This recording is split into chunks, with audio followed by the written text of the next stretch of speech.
On this week's episode of That One Movie Podcast, Barbenheimer is finally here. We're going to feature our highly anticipated reviews of Barbie and Oppenheimer. We'll start off spoiler-free, and then we'll warn you before we dive into our spoiler-filled discussion. Beforehand, we'll break down the finale of Marvel's Secret Invasion on Disney+. We're also going to discuss the news from this week in the world of entertainment, including, but not limited to, Dune Part 2 may be getting pushed back to 2024, updates on Saw 10, or as Holden likes to say, Saw X. A new Lego movie is in the works at Universal. Of course, we'll also share our thoughts on the new trailers for Invincible Season 2, Gen V, The Marvels, The Exorcist Believer. As always, use the time codes in the description to jump around to whatever interests you the most. I'm Jimmy Youthy. I'm Holden Sutter. Take a seat, grab some popcorn, and it's time for TOMP, baby. TOMP. I forgot we'd say that in unison.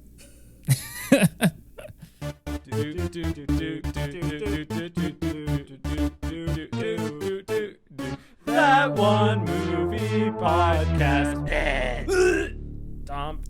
Jimmy, before we talk Barbenheimer, let's do the Toms. Let's do the Toms remotely.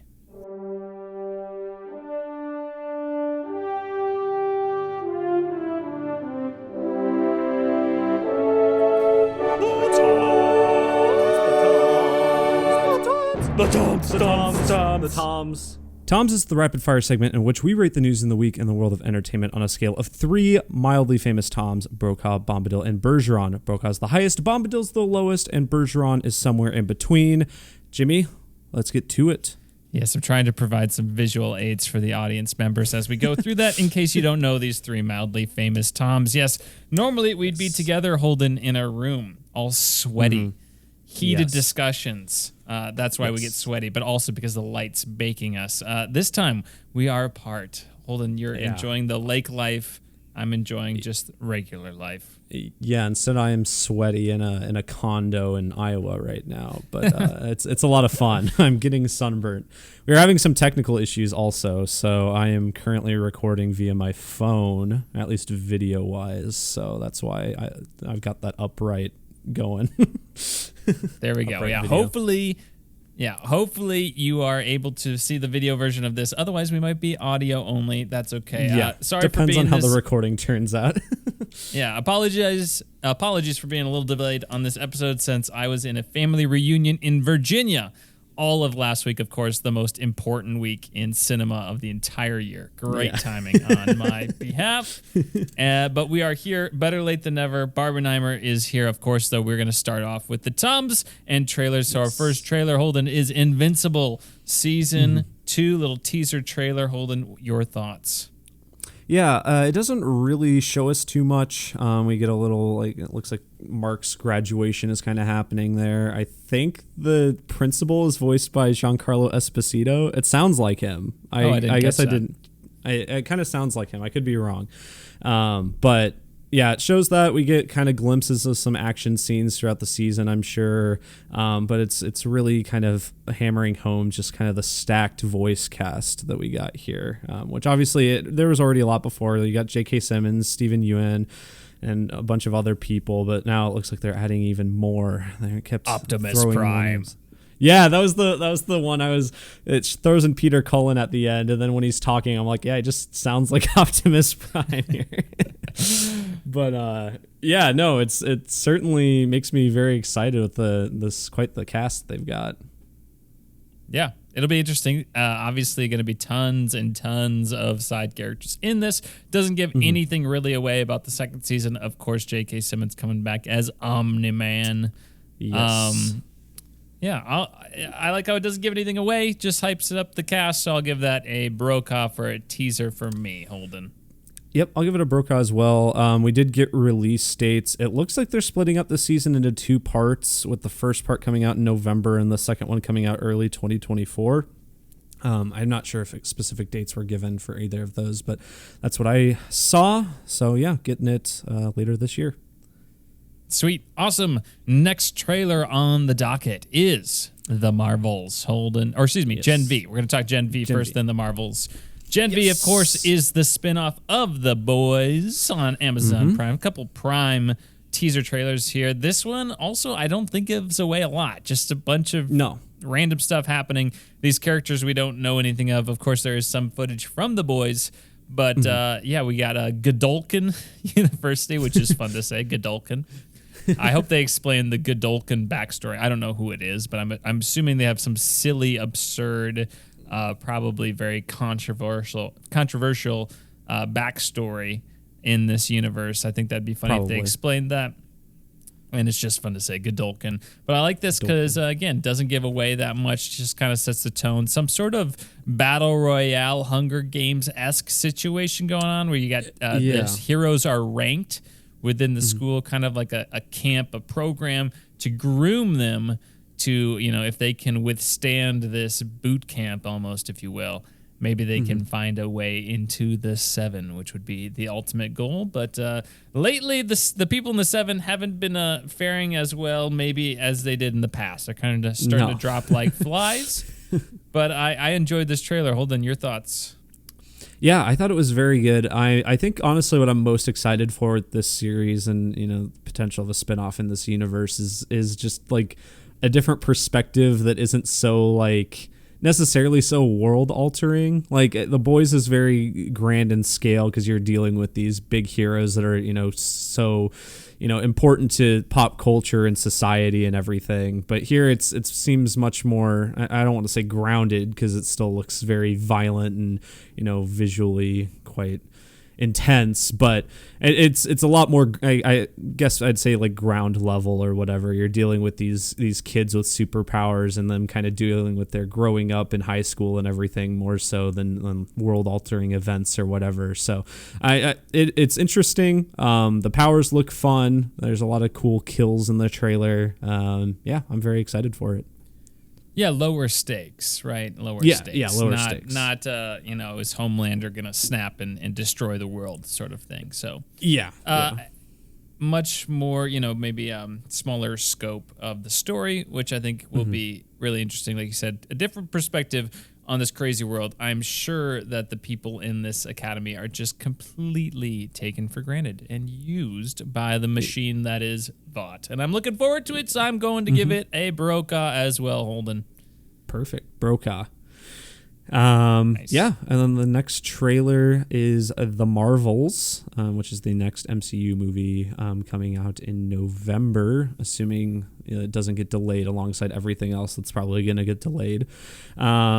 But yeah, we already talked about kind of the teaser trailer. This one is pretty similar, honestly. I don't think it really gives away that much more from before. It still is focusing on the fact that our 3 main characters here, whenever they use their powers, they switch spots, and how they're probably going to utilize that for navigation and combat in the movie might be interesting. What did you think of the trailer, Jimmy? Yeah, I think the only big difference is we kind of get a glimpse at our villain, I would say, who I don't know how to pronounce this actress's name. I'm not familiar with her work. It's Zawe Ashton, something like that. I'm pretty sure when I looked her up, she was in Velvet Buzzsaw. That's the only thing I've seen her here. But I don't recognize her. She has some sort of vendetta against Captain Marvel. I think that's really the only newish thing that comes out of this trailer, at least for me, who is not and doesn't know all the comics and stuff. I think that this movie is obviously, it's going to hinge on the ability for them to pull off the chemistry between the 3 leads of Kamala Khan, Carol Danvers, and Monica Rambeau. Monica Rambeau. So is that going to be fun? Is that going to be something that we are going to connect with as the audience? Are we going to be like these characters? Are we going to want to root for them? Or is this going to be kind of this forced humor sort of thing that doesn't feel natural, doesn't flow very well? I think this movie could be really fun. I think it could be really, really cringeworthy if it doesn't come off. So they got to toe that line. I hope they obviously do. This trailer, I don't know, it doesn't get me more or less excited for this movie. And I guess because of that, I will give it a Bergeron. We'll obviously see and review this movie whenever it does come off. I do think it looks promising, but again, it's It's a neat concept. Can they pull it off? I'm at a Bergeron. Rooting for it, though. Yeah, I'll give it a Bergeron as well, I think. I think probably another thing that I learned that, I guess you probably need context with the Miss Marvel TV series in the trailer, but it looks like one of the weapons that the villain is using is the armband that Kamala Khan has, which that's how she gets her powers, is through this arm bracelet thing that was like passed down in her family. And in the series, it's implied there's more than, like, there's maybe one for each arm, so that might be the other one that she's using. So that's really the only other thing I noticed. But yeah, no, I'll give it a Bergeron as well. Hopefully it's good.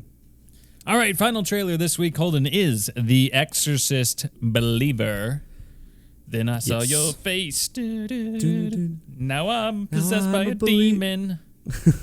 All right. Holden, Exorcist Believer. I totally forgot this movie was in production. We had definitely talked about it on this podcast. I still have not seen any of the Exorcist movies. The original one has been on my watch list forever. Really? Despite that, I did recognize during the trailer that this was an Exorcist movie when I saw it before Oppenheimer, I think. Yeah, that's where I saw it first, too. Because the music is just so iconic. So... it's got exorcism stuff. I mean, it's got the possessed little girls. Yeah. And, I mean, this movie's going to do well because as much as we talk about, like, just mining IPs, they haven't done that. Oh, I should say. They have done that a ton in the horror genre, but I don't think they've... I was going to say they have. I'm like, that's definitely not true. But the diminishing returns aspect of it, I feel like, doesn't impact the horror genre as much as it does other genres. And because the budgets are much lower. Much lower. Horror movies are kind of cheat codes. Horror movies don't really bomb. No. Like, ever. It's really hard for them to. And I think The Exorcist, it being an Exorcist movie is not going to hurt it at all. I don't think people are like, oh, another Exorcist movie. I'm not going to see that as a horror fan. Like, if anything, I think that helps it at this point. Maybe they will get to a point where with diminishing returns there with that IP. But this movie will do well. Will it be any good? I have no idea. It just looks like another Exorcist movie, which, again, I haven't seen any of them. So who's involved with this project? Do we know anybody? Yeah, so it's directed. I don't know if it's written. It's directed by our favorite Halloween director, David Gordon Green. Oh, that's right. And I think and it's a trilogy. He was he's one making. for 3 on those. He was 1 for 3. So if that's any sort of track record, this one will be pretty good, and then the other 2 will not. So see. There we go. Are they doing a whole trilogy of these? Yeah, it's a whole trilogy, and I wrote down here that alongside that this week we got news that the next movie already, it's going to be titled The Exorcist Deceiver, and it's releasing in April of 2025, so like a year and a half away. Wow. So, yeah, they're going hard on these. Bergeron for me, Olden. That's where I'm at. Yeah, I think I'm at a Bergeron. The trailer, I mean, it looks like another standard kind of ghost possession thing. You got the Ellen Bernstein, I think is how you say her name, who's the mom in the first one. She's back, I guess. I don't know what she's doing there, but she's a good actress. So yeah, cool. I'll give it a Bergeron. Sweet, Holden. That is enough trailers. Oh, they have the is it Ann Dowd from Leftovers and Hereditary? Yes, Ann Dowd. She's is in there. Yeah. I was going to say that. She's awesome. She's always great, unsettling. Mm-hmm. Yeah, she's really great at just playing disturbing. She's also in Handmaid's Tale, plays a very similar character where she's just like horrible, just this horrible, weird lady. So, like a Giancarlo Esposito kind of thing. Yeah. All right, Holden. Yeah. Okay, let's talk about some film delays. Holden, what do you got?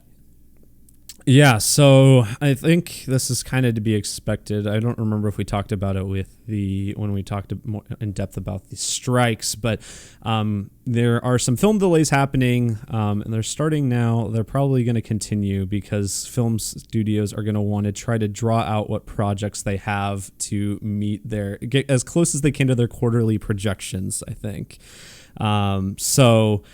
With Disney, there's just one right now, and it's not like it's a big one or anything. It's Poor Things, which is that Emma Stone Frankenstein movie, which apparently is owned by, it's a Disney movie, technically. It's probably like one of their subsidiary studios, but it was delayed from September to December. Disney is also considering delaying that Wish movie, that new animated movie. Next Goal Wins, the Taika Waititi soccer movie, which may never come out. Yeah, Michael Fassbender. And Magazine Dreams, which is the formerly award. It was thought to be an award projected contender for Jonathan Majors, but we'll see about that considering recent developments there. But yeah, Disney's considering delaying some of their projects. Also, Warner Bros. They delayed Challengers, which is that Zendaya tennis movie from September to April of next year. And they are also, unfortunately, probably, I'm guessing, I'm a pessimist in this regard. I'm guessing they're going to be delaying Dune Part 2, Aquaman 2, and The Color Purple. Those were ones that were reportedly being suggested to be delayed, so nothing's confirmed. But if I were a betting man, I would be betting that they're going to get delayed, which is unfortunate. Yeah. But yeah, this Dune is, like Part I said, 2 summer next year, you think? If it gets delayed, yeah, that would be my guess. Because I don't know what else. I don't even know what Warner Bros. Has completed. That would probably be, that could be like their big summer movie, I guess. Yeah. Be unfortunate though, because so looking forward to it. But yeah, it's kind of like, I mean, not quite on the scale yet of like COVID or anything, but I feel like we're going to kind of like it during COVID when we'd talk about movie delays all the time. I wouldn't be surprised if that's going to happen over the next few weeks or months or whatever. Again, we'll see. But I'm guessing these are mainly like a result of the strikes of the actors and the writers. Yep. Yeah. It seems to be the cynical part of me wants to say it's because they just want to spread out what money they know they can make over the course of the year or whatever.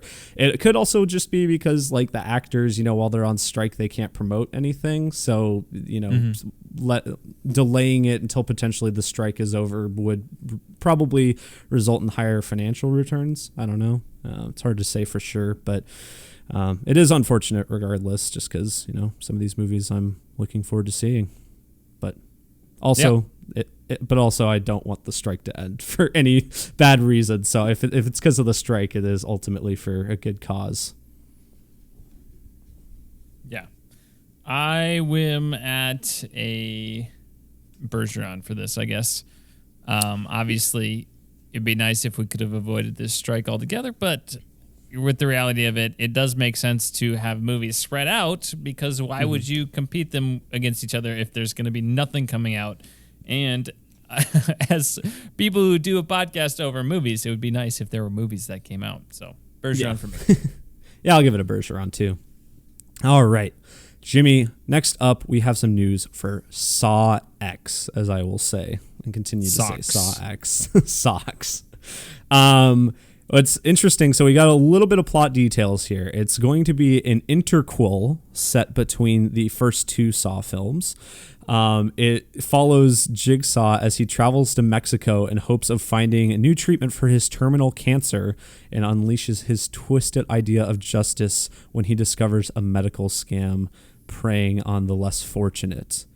In addition to all of that, the release date for the movie has actually been moved up like a whole month. It's coming out in September 29th. So wow, no longer competing with Five Nights at Freddy's. Instead, it's competing with The Creator. The Creator? Oh no. Yeah. I thought I saw that it was coming out the same day as the Paw Patrol movie. I think those all three might be coming out the same day. Saw Patrol. See, I'd rather do the the creator. Why would you not market alongside the creator? Because I think that movie is going to draw more people than than Paw Patrol. Okay, we'll have that discussion in a second. But interquel. Okay, didn't know that was a word. Yes. Great, I guess. I don't think he's going to find the treatment based on what happens in the series. No. But in Mexico, the social, kind of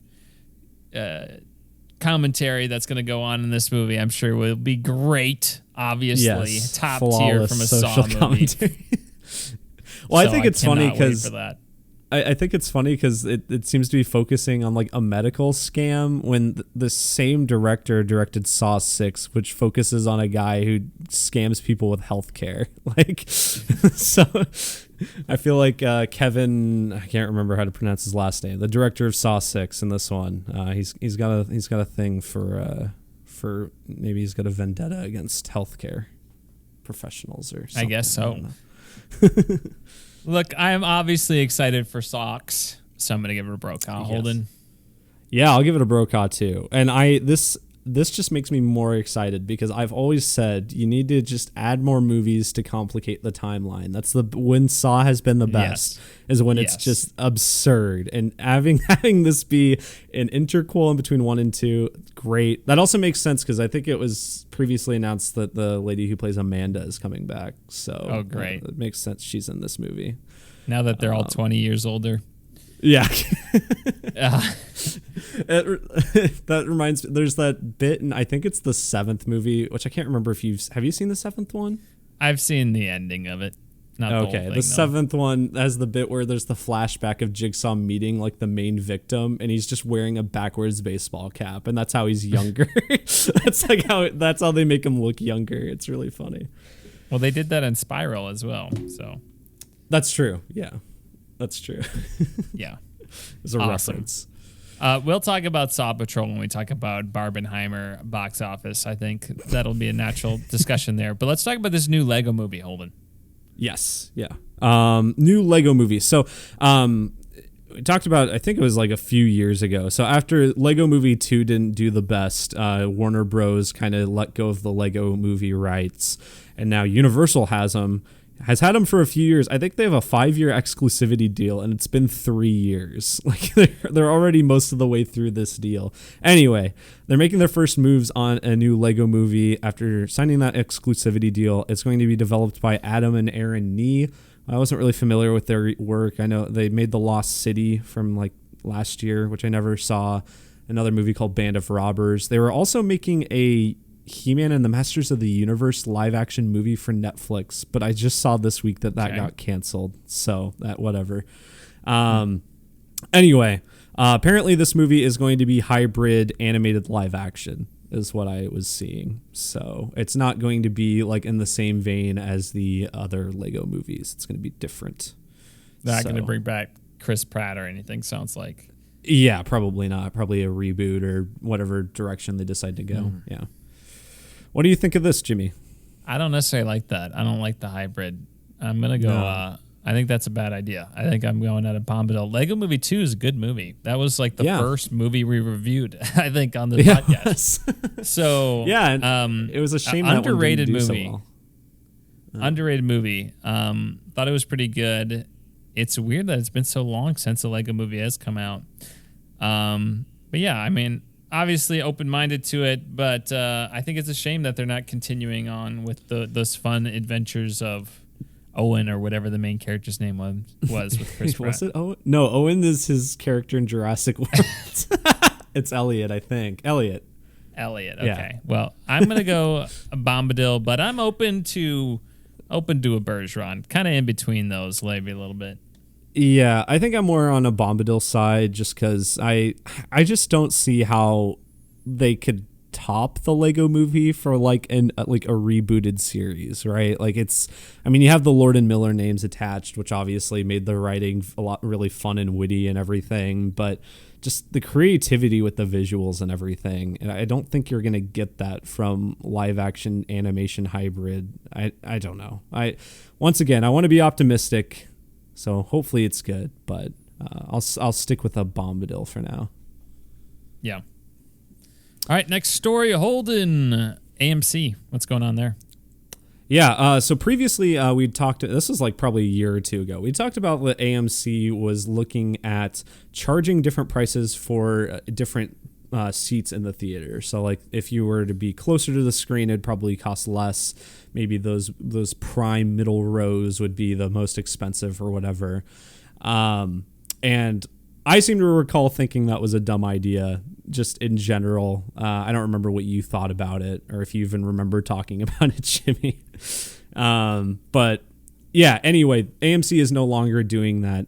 The previously announced initiative was apparently rolled out in select cities, I assume like the larger kind of areas.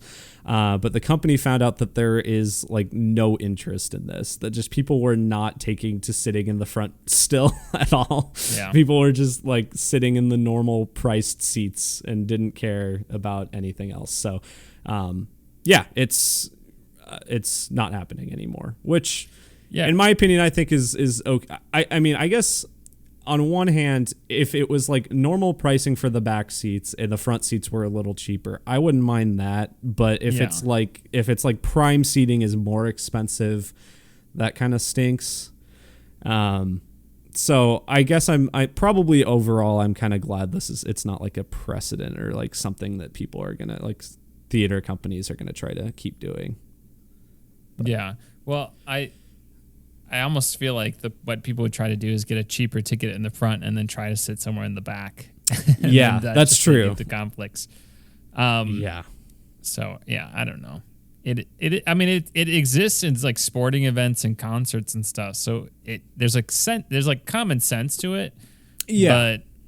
But it just doesn't, like, movie theaters aren't ever that full unless it's like, this last weekend, so it's like, I don't know. I get the logic behind it, but the actual execution of it, I'm not sure if it's worth the hassle of doing all that, and might create more issues than providing solutions to problems that don't maybe necessarily exist. I guess, making movies more affordable. Trying to make movies more affordable is never a bad thing. No, I don't think, but maybe seeking other solutions may be more viable in this case. So they gave it a good old college try, not doing it anymore. I'll go Bergeron on this one. I didn't feel too strongly about it. Didn't affect me at our local theaters. Nope. But I'm okay with this not becoming a trend of the paying per seating. So that's where I'm at. Bergeron. Yeah, I definitely think like sporting events and like concerts and stuff first of all, the venues are usually much bigger, and they're kind of just a bigger deal in general. I think if you were to go to one of those rather than a movie, so it kind of makes more sense in that regard for those types of events rather than a movie. But I'll probably go Bergeron, leaning more Brokaw, but yeah, I'll just stick with the Bergeron. Nice. And then I probably could have lumped this in with the dates earlier, but we mentioned the other week about the Borderlands movie, just like nothing coming out about it. It is now officially coming out August 9th of next year. So yeah, we are getting the Borderlands movie. Let's see if it's good. Color me uninterested, Holden. Bergeron. Yeah, I'll give it a Bergeron too. Jimmy.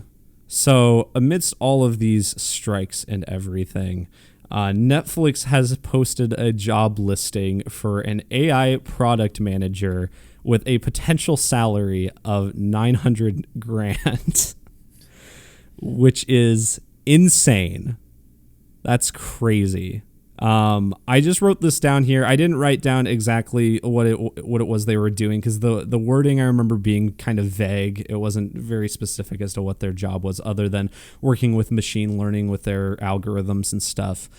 But I wanted to write this down because it seems a bit tone deaf. Write this to make an AI job that they get paid this amount of money when theoretically they could be paying their other people more money.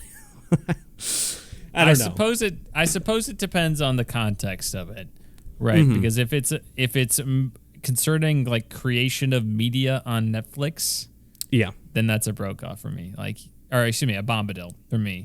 Say, Don't be paying someone to develop AI to come up with new media sort of things on Netflix. Now, if it's just like improve the algorithm sort of thing, then I don't really care as much. That's more of a Bergeron for me. Sure. Because, if you're trying to enhance the service that way and you think AI can do that, I don't really have a problem with that. To understand AI, I'm sure that's really complicated at that level. So if you want to pay someone $900K for that, maybe it takes a lot of schooling. Maybe you got to be super duper smart to do that. If they're going to reap a lot of rewards from that, I don't have necessarily a problem with that person getting financially rewarded for doing something that maybe not a lot of people could do. But again, if it's media creation, they're trying to get rid of the actual working creative people, that would be a Bombadil for me. So I don't know if that was pulled out of context or whatever. As someone who doesn't know a ton about that situation here, that's where I will land on that. Holden, your thoughts? I think for me, you're kind of right. It does depend on context. I'm going to probably lean more Bombadil personally just because I think... Because you're a sensationalist. No, it's just like it's. Is that what you learned in your journalism degree over there? No, I just think it is. It's poor timing on Netflix's part, regardless. Like I feel like even if the job is not content creation, they maybe could have held off on making this a big public thing. I don't know. Yeah. But at the same time, I don't know if they need someone immediately. It's also hard to tell how better they could do that. But I'll stand my ground. I'll say Bombadil. So sweet. But Jimmy, I wrote this down thinking it was going to be a transition, but forgetting that we also have to talk about Secret Invasion in between. So pretend like I'm reading this after Secret Invasion, and this is a perfect transition into our Barbenheimer discussion. Barbenheimer has been smashing records this last weekend. It is crazy how well this weekend has been for the movies. I wrote down, and this is probably the craziest part to me. It's the fourth biggest box office weekend ever. This is just flat out. So obviously it's two movies combined, but still, it's the fourth biggest box office weekend, only behind the opening weekends for Infinity War, Endgame, and Force Awakens, which are three of the biggest movies and releases of all time. So is the fact this that just we have, domestically, or is this international? Do you know? I believe domestically, at least in that metric. All right. But still, that's insane. We'll talk about it more when we talk about those movies, but these are two movies that are not part of a series or anything. It's more original, even though one's a historical figure, one is a toy, but still.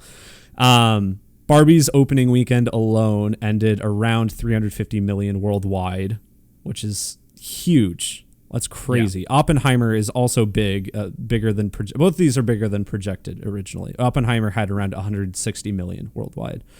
And Barbie, I wrote down, had the biggest opening weekend of any non-sequel, remake, or superhero movie, just flat out, as well as any movie by a female director.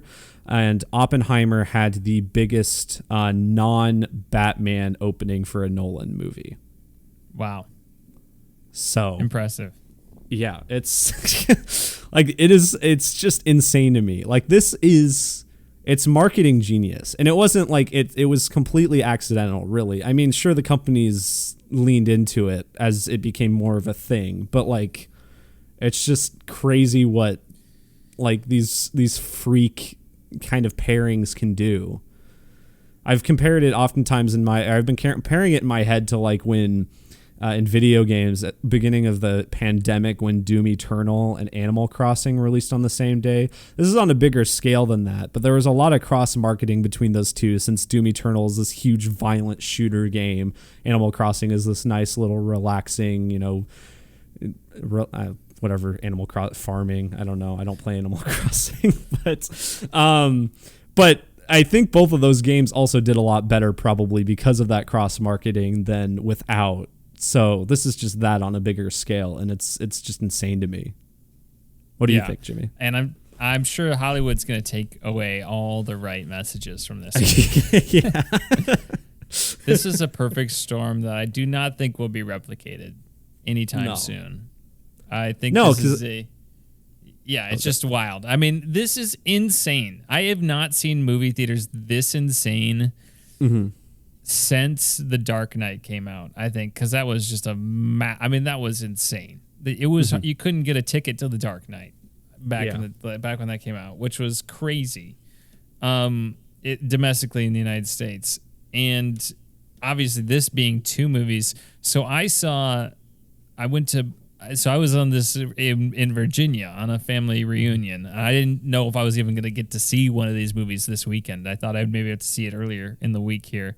I ended up going to Barbie Sunday night, and this is a suburb of Richmond, Virginia, and it was bonkers. There were people everywhere.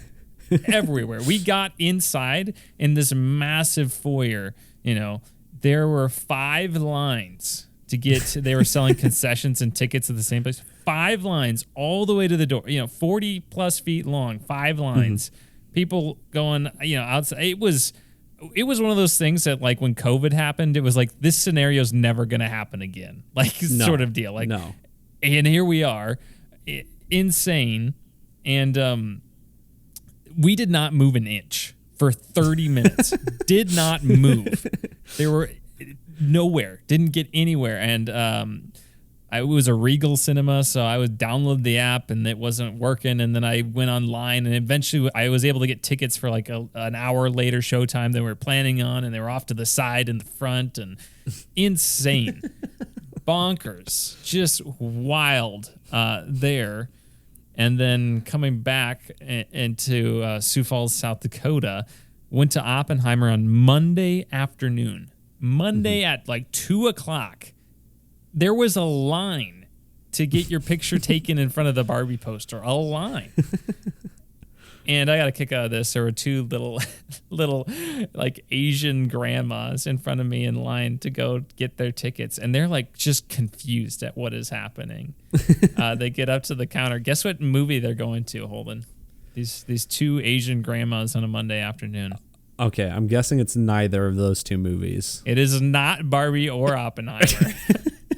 Well, what else is, were they seeing, was it Mission Impossible?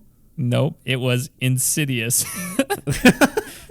They were going to Insidious, afternoon. the Red Key or Door or whatever the new Red one is. Door.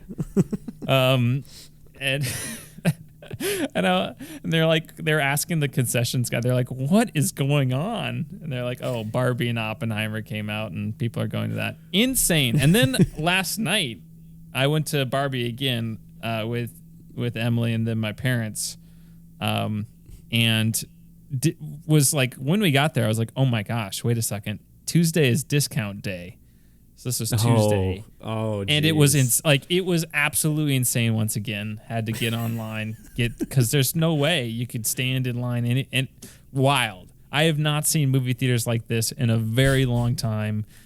Really exciting, honestly. Just really cool to see people dressing up, people getting really into the shenanigans and the hype of what has happened this last week. So, Holden, your experience.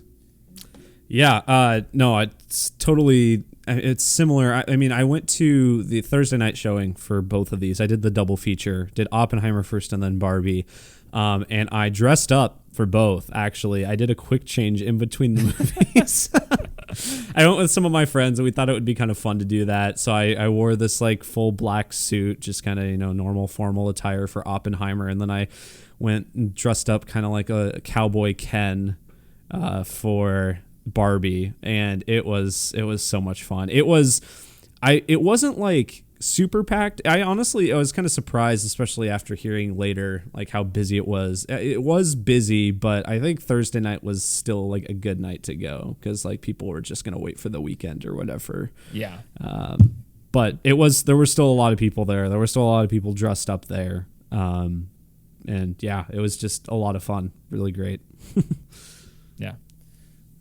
So look, Hollywood, they're going to try to recreate this. They're already trying it with Saw Patrol, which is Saw 10 and Paw Patrol. So now we can talk about kind of why we think this worked. And obviously, these movies are very different from each other, but I do think like they're appealing enough to general audiences. Yes. That they're still like the audience can overlap.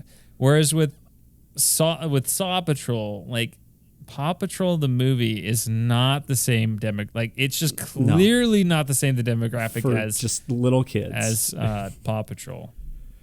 So yeah, Saw no, and Paw Patrol. I just that one is like I don't think that's gonna work. I can see select very very minor minority group going to that, but it's going to be nowhere near this level. Well, yeah, and it's like Saw and Paw Patrol just in general, like not only do they not overlap in fan bases, but they also just have more niche fan bases. Like Oppenheimer, like probably the majority of people who went, I mean, sure, you have people that want to see a good biopic, but most people see the Christopher Nolan name and just want to go see it for that. And then Barbie, I mean, has just had great marketing in general. The trailers have looked like a lot of fun. I mean, you'll have people that know who Greta Gerwig is, but then I would say probably the majority of it is just the great marketing they've been doing. And that's why the hype for that movie has been so high.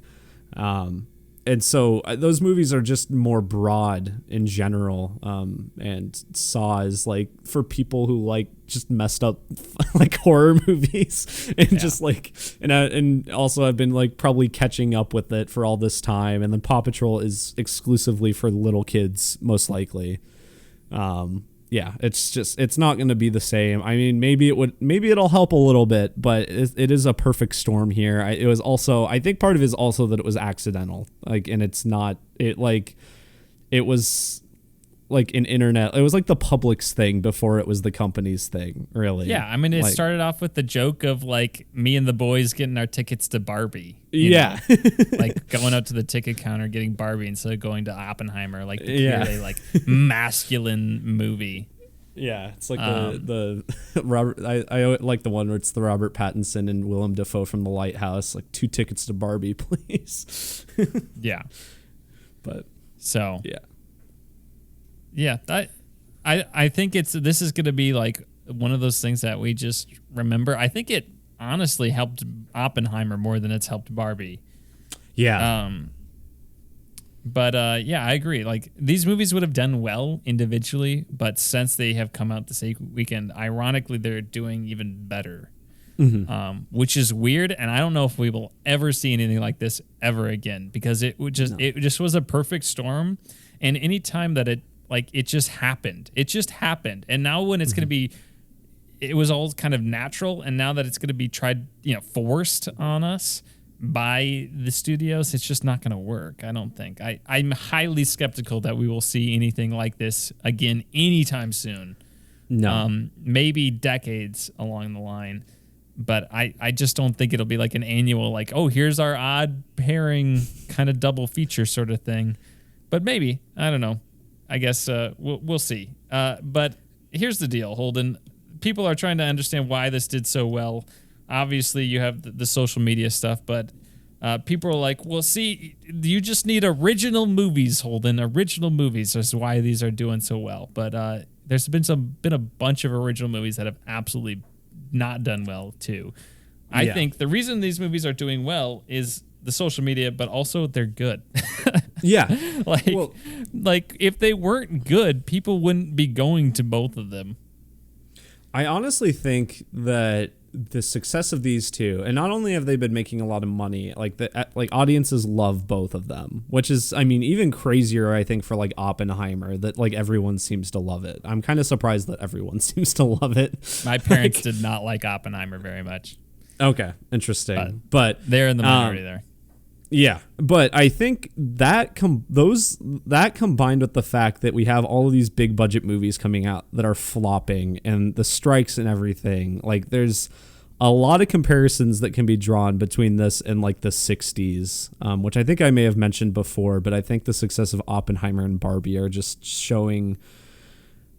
I'm hoping that it shows studios to take more risks, maybe, because I think that might be the way to go for right now. We'll see. As you said, a lot of original movies haven't been doing the best, but we are kind of at a turning point too. So we'll see. Audiences, look, here's the reality of it.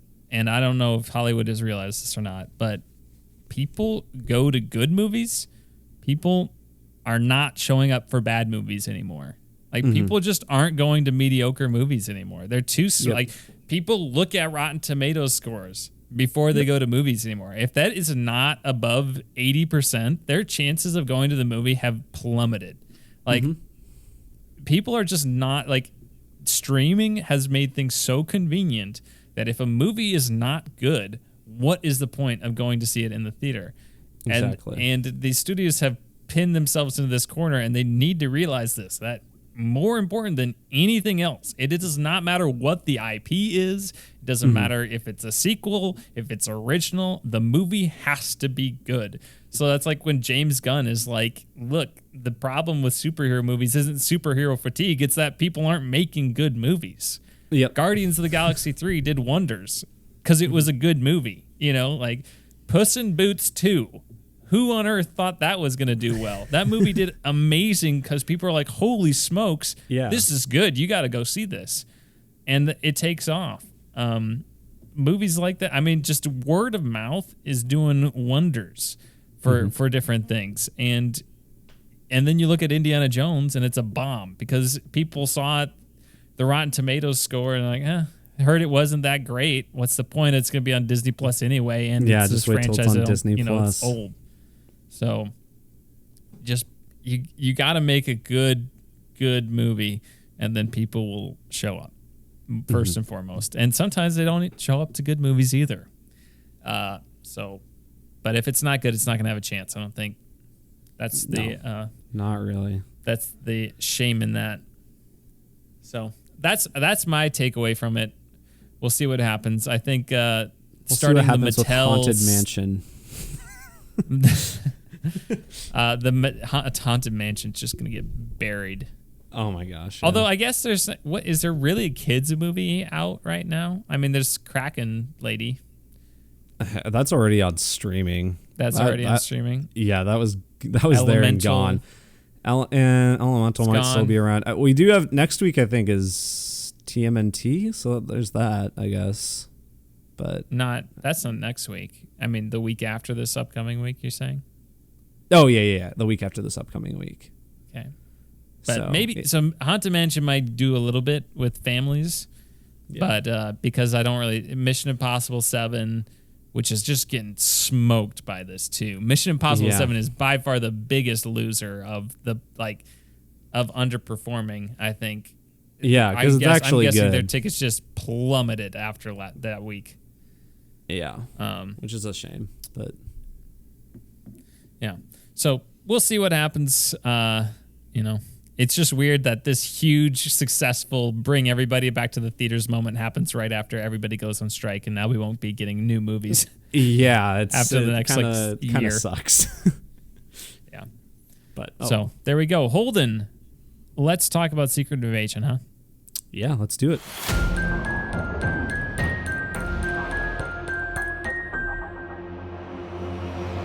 All right, Secret Invasion. So since we're recording it's on over, Holden. It's over. Yes, we're recording on Wednesday. The benefit of us. I'm sorry, we keep stepping over each other. We're not used to doing this remotely anymore, but it's over. It ended, right? The benefit of us doing this later is now we can review the finale to this and not keep you waiting. And we did it. What were you gonna say? I was gonna say, oof.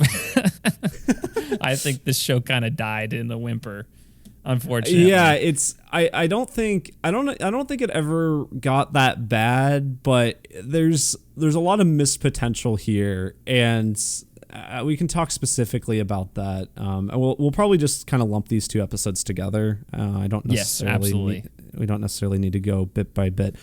But yeah, I'm still probably more positive than negative on it, but I think, just to get my overall sense, I'll give you my rating. My rating for the show is probably like a 6 out of 10, I think. Okay. it's This is spoilers again, by the way. yes, full spoilers for the show. And I think a lot of that positivity is more towards the beginning of the series than towards the end. Absolutely. But I think one thing we can start with is apparently Talos is actually dead. Right? Yeah. See, that was the problem. I was like, you can't fake kill off a character and then actually kill off the character in the same. Nevertheless, like the same series, the same exact episode, it just loses all the weight, and because you don't know if they're actually dead. And he is actually dead. I didn't feel. Well, no, any of it that. wasn't the It's same. just It wasn't the same awkward storytelling. character because at the beginning it was Gaia, right? Of that episode that we thought he died. Regardless, Maybe. I don't know. Your point still stands. Whatever. That's right. Thank you for the correction there. But you can't kill off a character and bring him back, and then kill off another character and expect me to feel the weight of that character getting killed off. So I just didn't feel any of that at all. Yes. Yeah, no, it was weird because I kept we'd predicted that Talos, I can't remember how you say his name. Is it Talos? I'm just going to say Talos. Talos. We assumed that Talos? Talos was actually dead. Yeah. But again, we didn't know. So Yeah. I honestly kept waiting for him to come back, even though I assumed he was dead. And so it honestly caught me by surprise when by the end he just hadn't come back yet. So, yeah, that was, I don't know, interesting, I guess. Well, yeah, I don't know. Gravik, okay, so we can talk about Gravik a bit. I don't think he necessarily became less interesting, but it was like, I just didn't. I do. Okay. Well, I think they just were like, oh, now he's just evil. I mean, yeah. like, not like blow up an orphanage, but it's like you can't question my command, and I'm just gonna kill you now, and now I'm just mean to everyone, and nobody likes me anymore. Yeah, he did just seem to become more ruthless, kind of for no reason. I mean, and he was shown to be a little bit that way before, but yeah, his leadership was just, couldn't question it or whatever. Yeah, I don't know. He's, by the way, guy who plays Gravik is in like everything now, because he was in Barbie. And Yeah. he's doing that Bob Marley movie. He's Bob Marley in that. I think when we saw that before Mission Impossible or whatever. His performance was still good, but yeah, what he had to work with towards the end was just not the best. And yeah, I don't know. Whatever. What else? I just became so disinterested with what was happening over these last two episodes. I just found them I just thought they were so boring, to be honest with you. I'm like, I do not care anymore. This is not interesting me at all. I felt like things just kept, they weren't even that long episodes. They were like 30. No, they were both pretty 5 short. minutes about. And I'm just like, I don't care. Like, what are we doing here? It just, things were drawn out. Like, okay, we've known that Rhodes has been a Skrull for a few episodes now, and just kept being drawn out. The one character I actually did enjoy was Olivia Colman's character. I thought she was interesting throughout.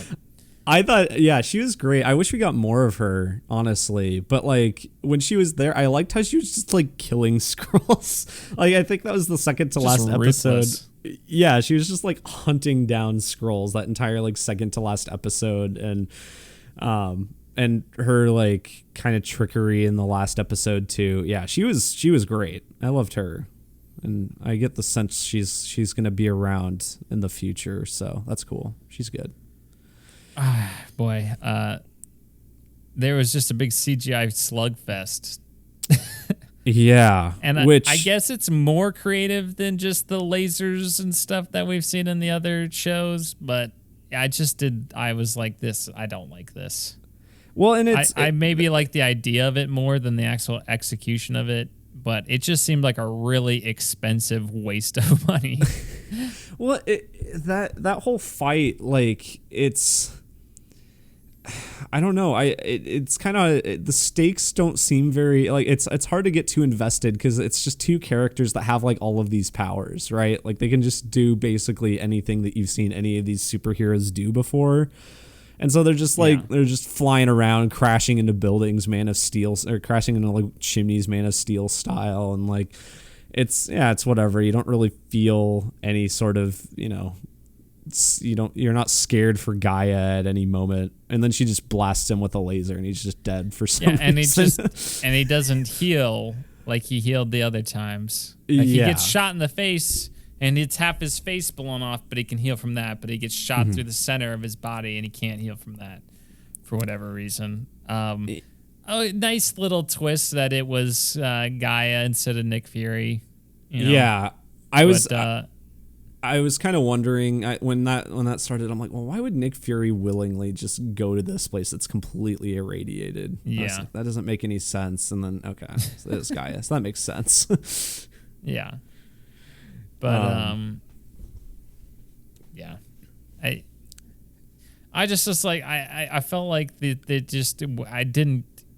I just lost so much interest in the show. I'm like, well, World War III is not going to start, so that's too high of stakes. And Talos is dead. I mean, I like Emilia Clarke's character, but I don't know. I did not feel that invested. I thought Nick Fury's relationship with his wife was kind of all over the place for me. Yeah, especially like they seemed to want to develop it, but they didn't really develop it more. I thought there was just like a lot of random just talking scenes in this too. And I don't know, it just kind of unraveled for me these last 2 episodes. I thought these were the worst 2 episodes. I thought the first 3 were very solid. And then the last 3 were just kind of all over the place for me, unfortunately. Yeah. I'm especially that way with these last 2. Yeah, and I think one of the things that kind of made me almost angry about the last episode was like they introduce at the very end, and it's supposed to be like, oh, this is what's going to be happening after this series or whatever. But they're like, oh, people are just like killing people because they think they're Skrulls or whatever. I'm like, why was this not part of the show? This is way more interesting. This seems like it would make, even if it's not like the whole plot, like you could just have like a Skrull reveal, the president announces it to the people, episode 4 or whatever. Then you have the last 2 episodes and it focuses a lot on just these random people getting killed because they're suspected of being Skrulls. There's a lot you can do there.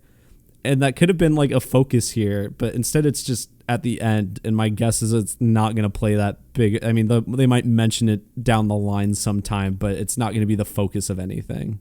Well, I mean, even as a narrative device, you would think like, okay, as someone being a Skrull, and you like the fact that we just saw that Colonel Rhodes was a Skrull, just like completely dissipates any sort of dramatic tension that we would feel.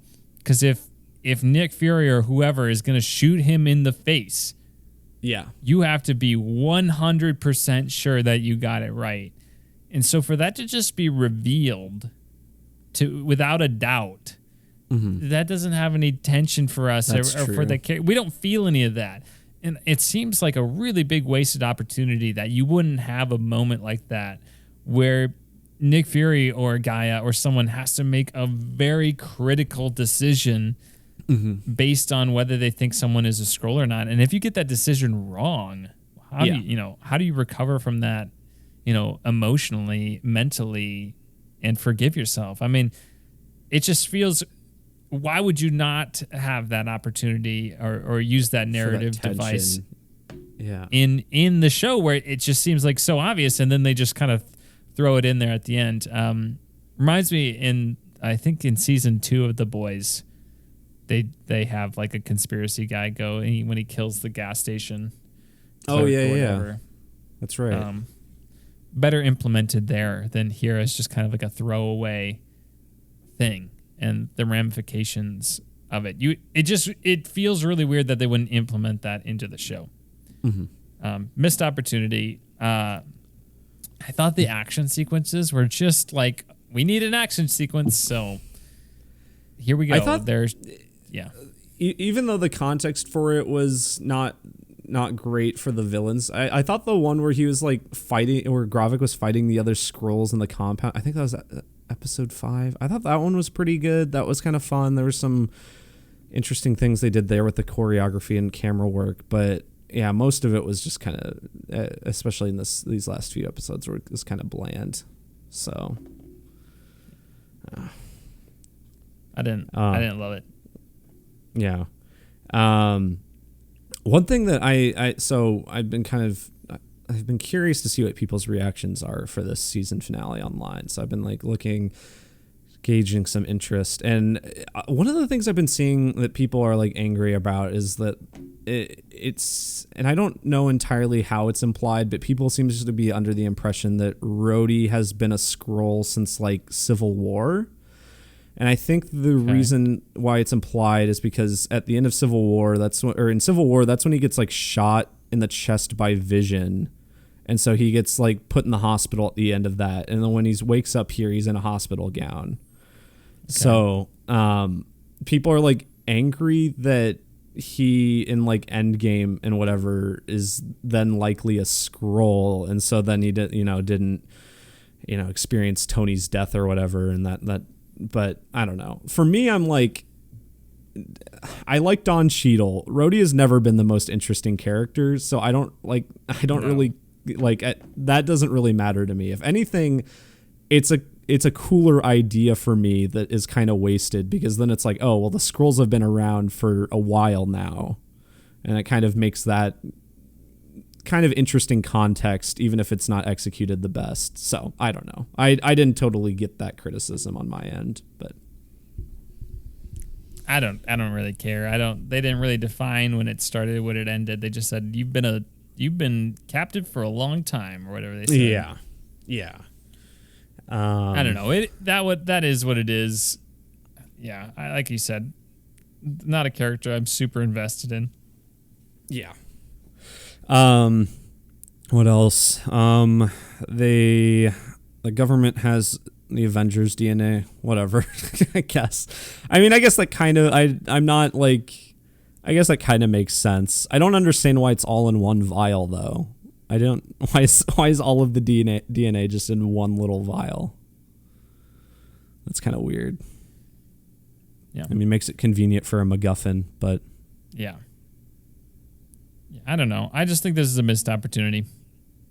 It could have been The Thing times the Avengers, and it wasn't.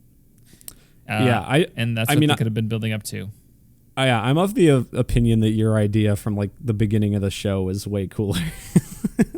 Yeah. Like, which even when you said it, I didn't think it was going to happen. So, I already kind of expected that, but still like that would have been way cooler to do something like that, but whatever, I guess. Oh, and then I guess the one last thing I'll mention is Fury at the end is just like, oh, the Kree are in talks to make peace with you guys. Okay. Glad that happened off screen. Yeah. Well, that is what it is. I honestly don't have that much to say about the 2 episodes. I just was like, wow, that's how it ended. Okay. Yeah. Done. No, I'm kind of the same way. I literally watched this like 2 hours ago, and I cannot tell you what even happened in half of it because I just was so uninterested, which is too bad because I did really enjoy the setup. I thought Amelia Clark was good. Yeah. She seems like she'll be coming back now that she just has all the superpowers. So that's nice. Yeah. I'm curious how they're going to nerf her in that regard. But yeah, I mean, I think the one thing that remained pretty consistent is performances were pretty good, even if the characters didn't always have the best to work with. Everyone, I mean, that goes with most of these Marvel projects. They all kind of give it their all, it seems. I did think it was funny. It ends in a big CGI battle when, like, literally 6 months or longer than 6 months ago. That's exactly what She-Hulk made fun of in its finale. I mean, say what you will about She-Hulk, but I think I think the finale of that is pretty fun, and I like that Marvel was self-aware about it and then just went back to do it. So, yeah. Anyway. All right. Anything else to say, Holden? Otherwise, I'm ready to talk about some Barbenheimer. No, let's do Barbenheimer. All right, we're going to start with Oppenheimer. Was Holden's preference. So let's start off with Oppenheimer. This is going to be no spoilers, spoiler free. So if you haven't seen it, you are free to listen to this. Time codes are in the description. When we get into spoilers, we'll let you know. We're going to dive into those spoilers. as well. So, Barbenheimer Part 1 Oppenheimer non-spoiler review starting right after this.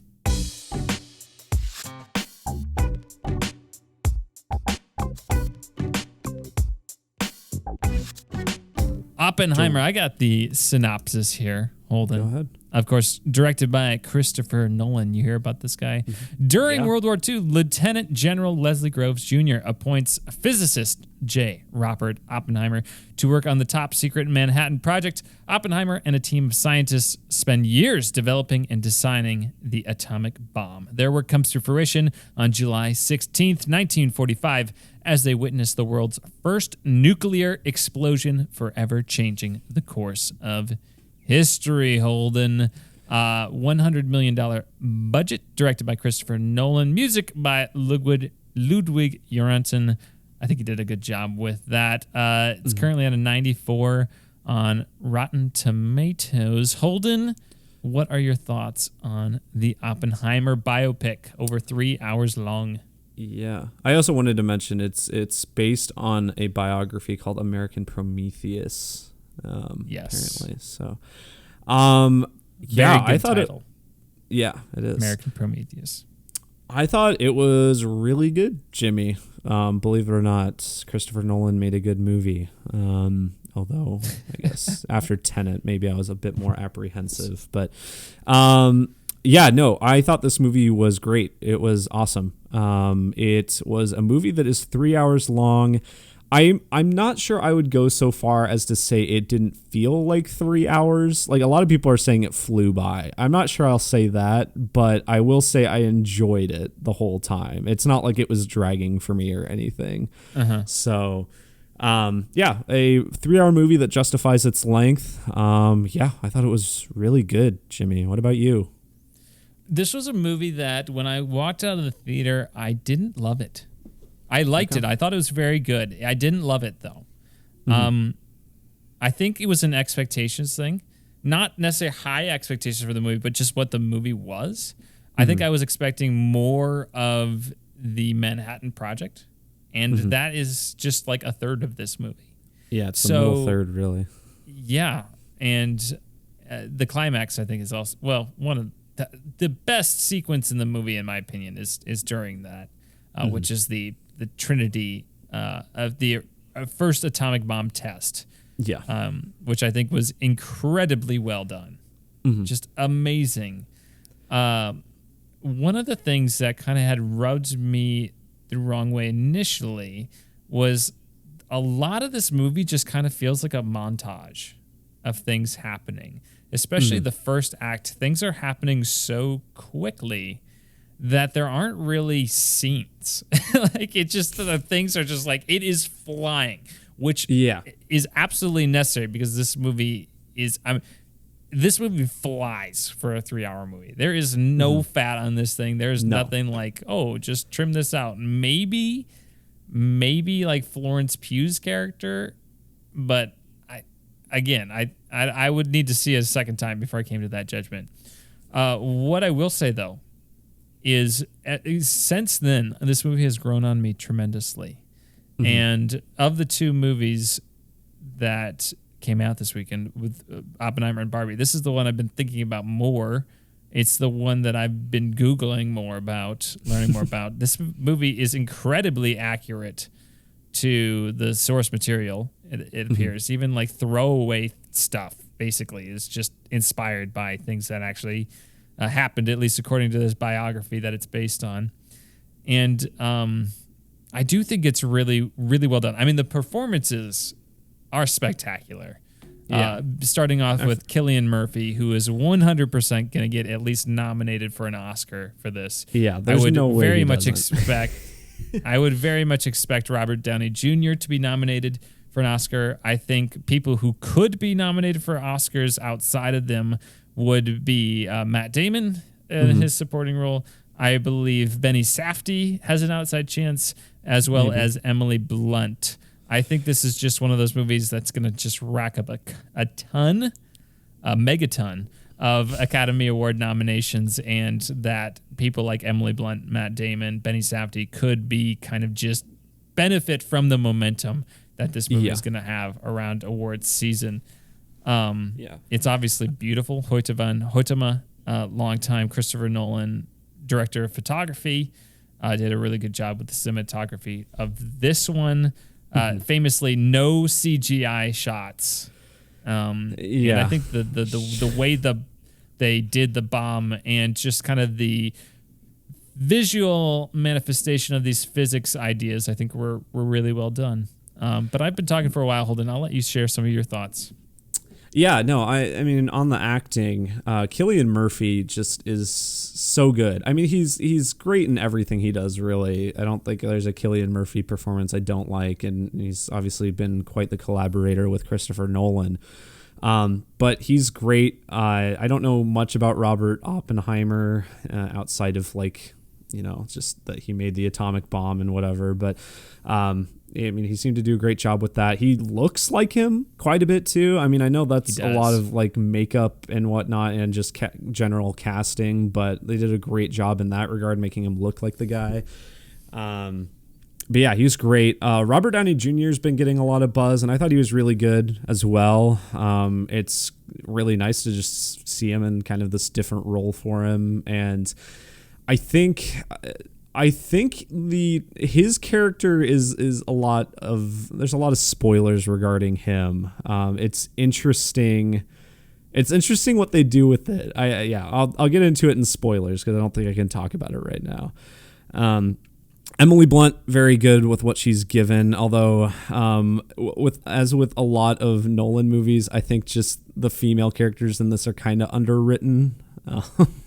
To an extent. There's really only two, and they don't have a ton to do. Both performances are good. Florence Pugh and Emily Blunt are kind of the two main ones. They're very good. Emily Blunt has kind of a standout moment later in the movie that I think could secure her a nom still. But yeah, everyone else, Matt Damon is great. Probably my favorite thing I've seen him in a while since those crypto commercials. But yeah, and then just everyone else who's in it. I don't know how, I mean, I don't know if we want to count any of the smaller characters as spoilers, because I think so. Even knowing a lot of them going into it, there was still a few characters that popped up. I was like, oh, or actors that I was like, oh yeah, you're in this. That's cool. Yeah, I mean, but it's quite the star-studded. I mean, just going in knowing there's quite the star-studded cast in general. Like, you'll have people that, you know, Jack Quaid is one I feel like it was in the trailers a bit. He's one of the lead characters of The Boys, but he's really not in this movie a lot. But he had nothing to do, Jack Quaid. Yeah, no, and I feel like that's a way with a lot of the big names that are kind of in smaller roles in this. Like they're just kind of in it to be in a Nolan movie. Really, it's kind of like the Wes Anderson effect almost. Like they probably took pay cuts to be in this just to work with him, which is cool. Yeah, the performances are amazing. I think outside of Cillian Murphy, the standout for me is Robert Downey Jr. I thought it was pretty remarkable that someone who's played Iron Man for like 15 years just blended into his role so seamlessly. Great makeup on him.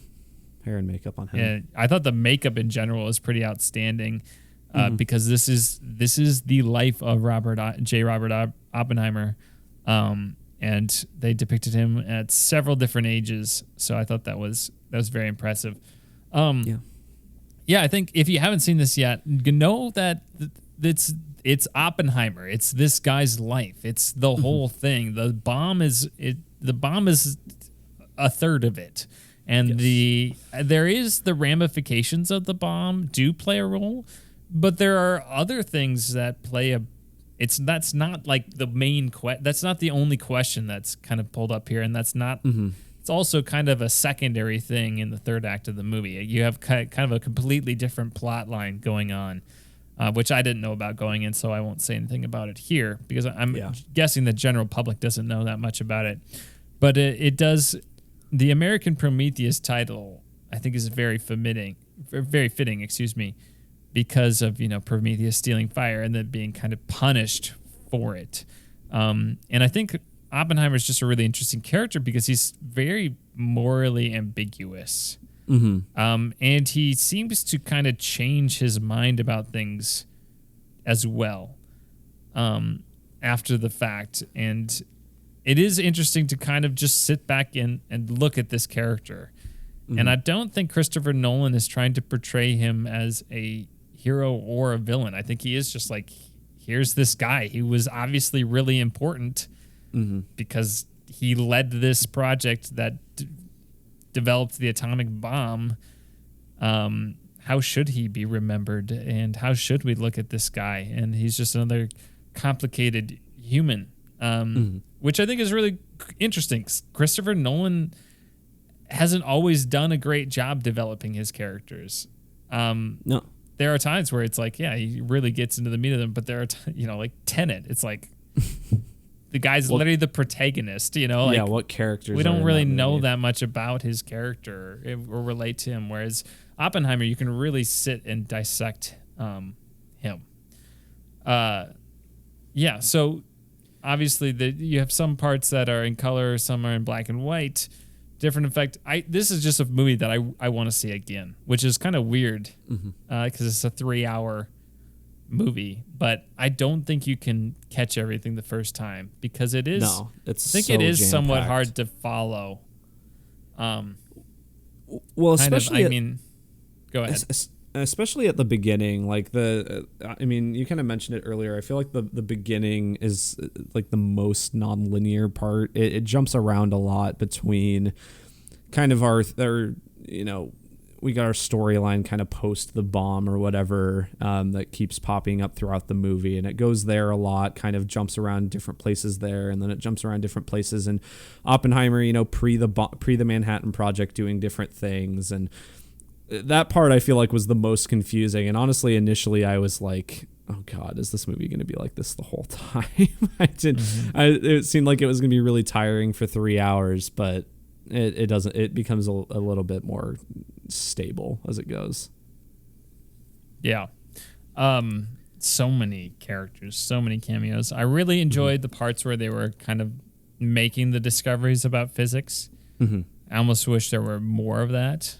Kind of the discovery part and the explanation of things. Yeah, they did a really good job of writing it so it seemed like physicists actually talking to each other, but also we kind of understood what they were saying. Like it wasn't just people speaking in nonsensical jargon to the layman, right? Like we were able to get it, but yet it seemed also authentic as well. So yeah. The visual effects are stunning. Specifically, the bomb itself is I think incredible looking because it is all analog. It is not digital. They did all these techniques that they're kind of being secretive about at this point to make it work. To make all these things work, and the way they cut them, it's a spectacle, but it's also kind of horrific in a way that I think is really nuanced. And Christopher Nolan said, which I had forgotten, but I've been watching interviews of him because like I said, I've been looking a lot into this and doing more research online. But he said that, they did a nuclear explosion at the end of Dark Knight Rises, which was CGI. And he talked about how that was like a release of tension in the movie, right? Because the climax had already happened. That was kind of part of this denouement sort of thing.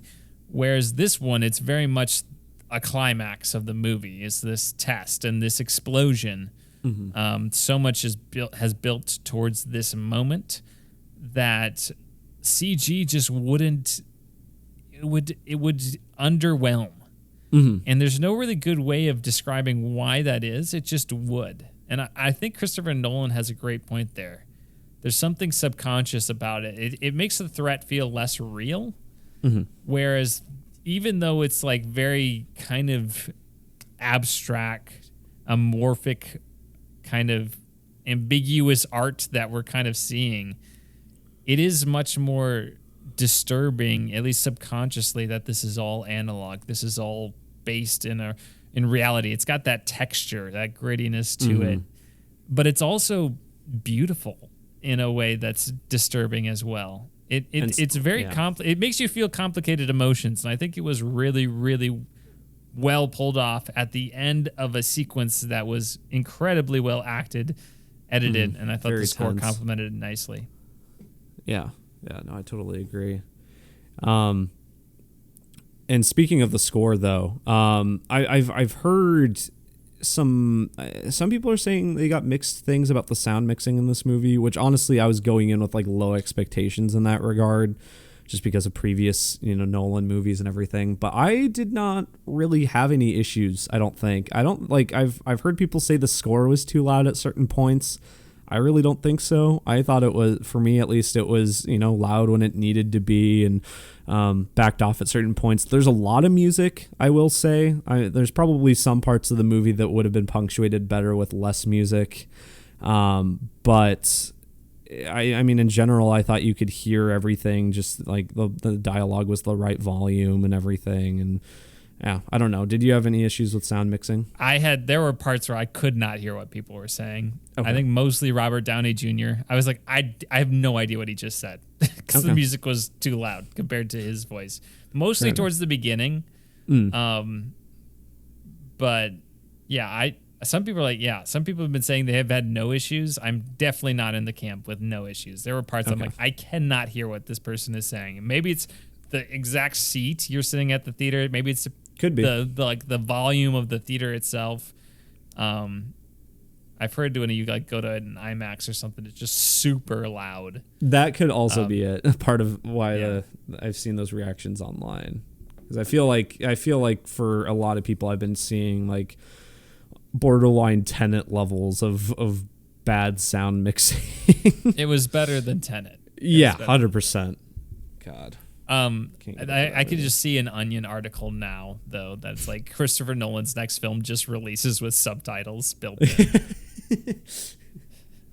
That'd be good. But this is a really good movie that's only gotten better for me after thinking about it. I think Christopher Nolan does a great job with the characters. Like I said, I don't think he's always done an amazing job with his characters.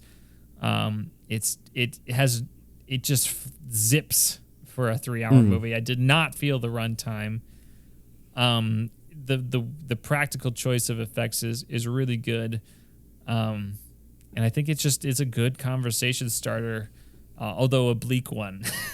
Yeah. And so who is this movie for? I would say if you are interested in really good acting performances, this will check that box for you. If someone, should we have dropped the bomb? Should we have made the atomic bomb? How would that impact someone? If those questions are interesting to you, you might be interested in this. Now, who would this movie not be for? If you are really someone who struggles sitting through a longer movie, maybe wait to see this one later, I guess, where you could maybe chunk it out. I do think there are kind of definitive breaks in the movie that you could kind of watch one part one time, second part another time. Yep. Yeah, I mean, it is pretty cleanly split into thirds, I think. So for a movie that is kind of as cross-cutted as it is. Yeah. But obviously, if you're on the fence, see it now, because the best place to see this is in the theater. This is a movie that's made for the movie theater.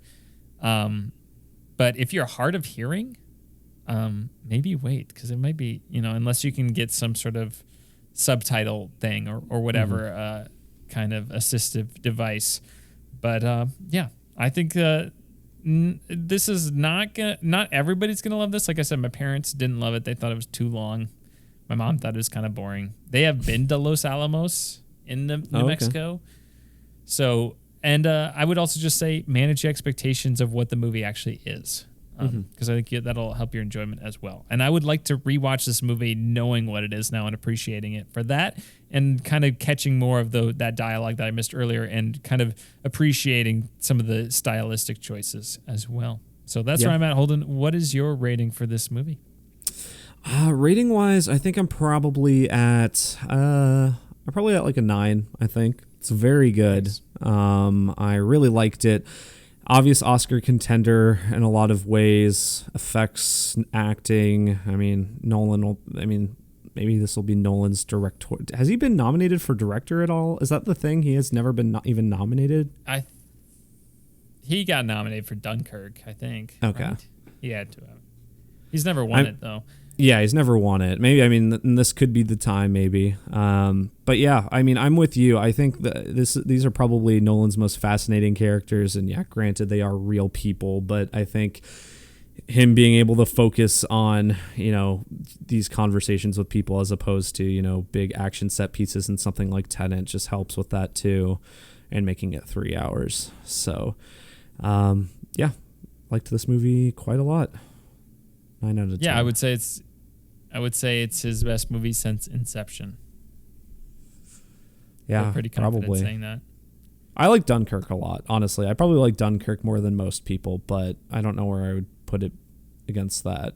But yeah, aside from that, at least. I guess I haven't seen Interstellar at all. But.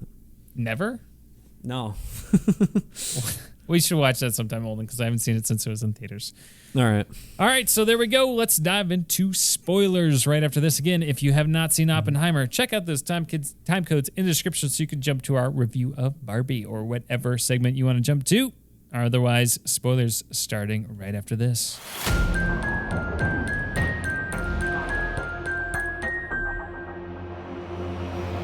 All right, spoilers for Oppenheimer. Yeah, Oppen Gangnam style, Holden. As Oppen Gangnam style. As Jimmy just said, skip ahead if you do not want to hear the spoilers. But I wanted to jump right into what I thought was, for me at least, from like structure wise in this movie, was like the most interesting thing, which was that it's a biopic that has like a twist in it. Like, yeah. Which, granted, anyone listening, I feel like I spoiled this on the podcast talking about the casting before, because I kind of knew like who Louis Strauss was when I looked up, and when I saw Robert Downey Jr. was in it, I was like, okay, who is this guy? And then I read, I'm like, oh, this guy was like an antagonistic force against Robert Oppenheimer post the Manhattan Project, so he's going to be like a villain in the movie probably. And I feel like since then I've also referred to him as the villain of the movie. So if anyone went in knowing that due to us, I apologize. Well, I didn't, Holden, because I had forgotten. Yeah, because you just don't listen to me. Yeah. But anyway, what did you say? What are we talking about? Strauss, being like a twist villain, kind of. I know. That was a joke because I wasn't listening to you. Sorry. Whoosh. Right over your head, Holden. It's okay. Anyway, he's but I even knowing that, I thought it was really well executed. I was like, oh, this is like, and once I saw it starting, I was like, okay, so obviously we're not supposed to know he's the bad guy. And he went for a while. I was like, okay, this guy's, he is helping Oppenheimer. They're at, they kind of butt heads a little bit occasionally, but they are still helping each other in a lot of ways. But then it like kind of comes out that Strauss has kind of orchestrated this whole like downfall of Oppenheimer's image and everything, like basically made him like, fall out of favor with both the government and the public through these hearings and everything. I was like, this is really, really cool how they do this. And Robert Downey Jr.'s like, just the way he changes over the course of the movie too with his performance, I thought was great. Like he becomes like way more snide and sinister over as the movie goes on. At the beginning, he's just kind of, he's almost like Tony Stark-ish in a way. Mm-hmm. I mean, I don't want to reduce Robert Downey Jr.'s acting to saying that, but you can see bits of that there. But yeah, I think that's honestly where his performance is the best, is when we see that turn and we're able to see kind of a bit of a range there. It's pretty good. Yeah. Yeah. Wants revenge for, he wanted to export isotopes or whatever. Yeah. And Oppenheimer's like, oh, you are so stupid. You're so dumb for wanting to do this. Louis Strauss, more like Louis Idiot. Boom. Roasted. That's a quote from the movie too. Pretty good. Yeah. That's a good Christopher Nolan bit. Yeah, that was a really interesting twist. And it's very much like the third act is like a courtroom drama, even though it's like not technically a courtroom. Yeah, but it's like two courtroom dramas that are both technically not courtroom dramas going on at the same time, because you have the hearings. Yeah. Mm-hmm. And then you also have the appointment confirmation Senate hearing too, Mm-hmm. which I think I missed some. I was not 100% sure what he was trying to get approved to be. I missed that line in the movie or whatever. So I had to look that up afterwards. I was like, what? Because he got denied for something. What did he get denied for? And I thought maybe, again, this could have just been me missing stuff. But I was like, okay, why is it important for Oppenheimer to maintain his security clearance?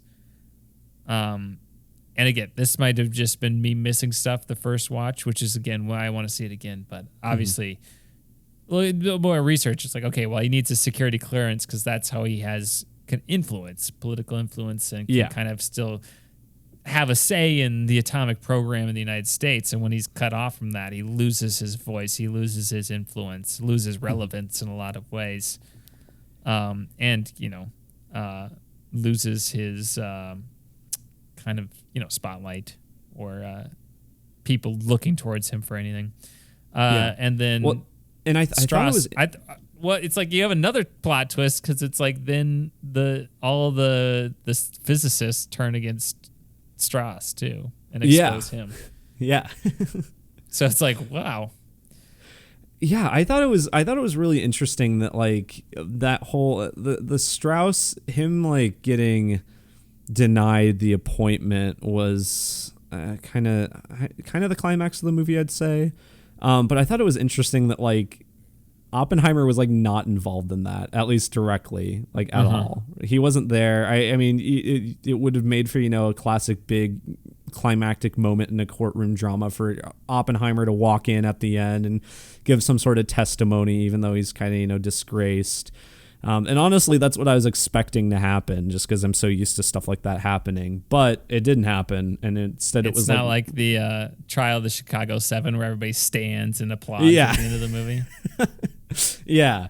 Instead, it was Rami Malek comes in, which I thought was cool because he was I was why is he in this movie? His role was nothing prior to that. He just wasn't doing anything. He had 2 lines. I'm oh, okay, there we go at the end. He's given a little something, but it was a very, very satisfying climax, despite the fact that Oppenheimer wasn't directly involved and it's his movie. It was kind of interesting in that regard.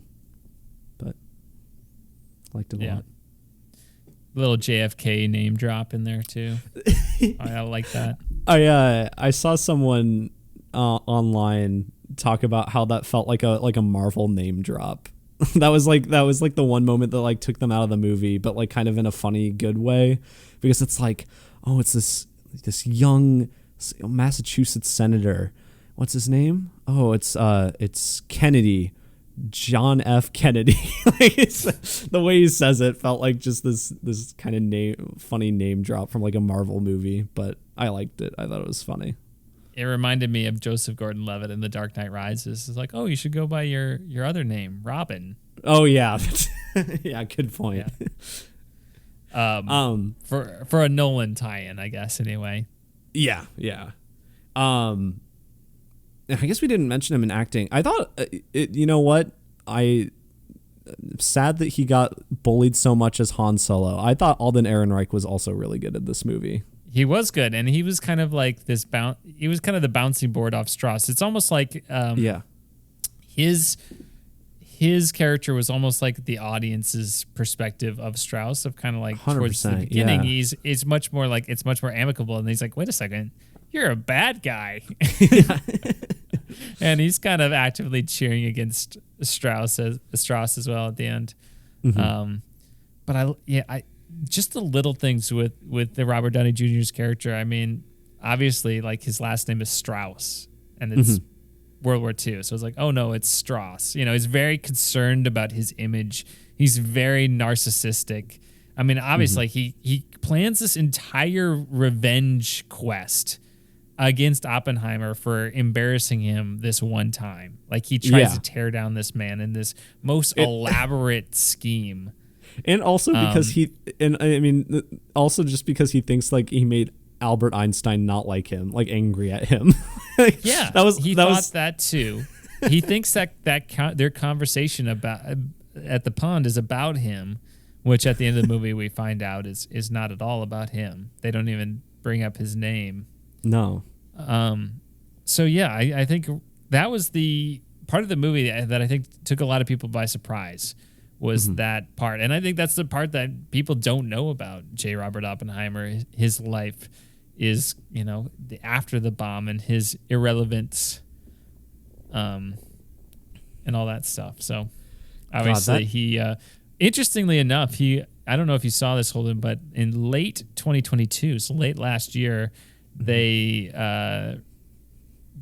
overturned the decision to kind of take away his security clearance, and they actually posthumously cleared him once again. So that was late 2022. A little surprising that they didn't have that at the end of the movie or anything. Yeah, since that happened, relatively recently. I mean, just less than a year ago. Surprisingly, so interesting. Just a little tidbit there. So, is Oppenheimer a hero? I think Nolan definitely portrays him as someone who tried to do the right thing, even though he was a flawed human being. Obviously, he just goes around having affairs and just stuff like that, and seems to be much more interested in actual physics than people.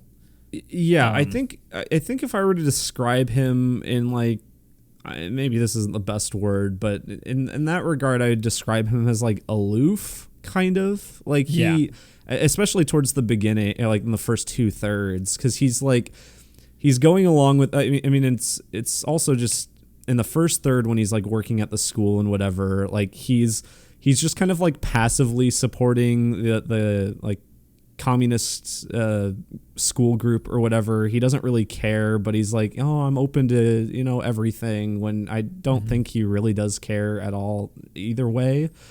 But everyone else cares a lot, and he's just kind of going about going through the motions and whatever, and that carries over into when he's working on the Manhattan Project, and he's not thinking too hard about the ramifications of what this will mean to for the world or anything, which at the time I'm sure was a lot harder to do than it is now with hindsight. But he's just making this weapon for the war, and he's justifying it kind of by helping stop the war.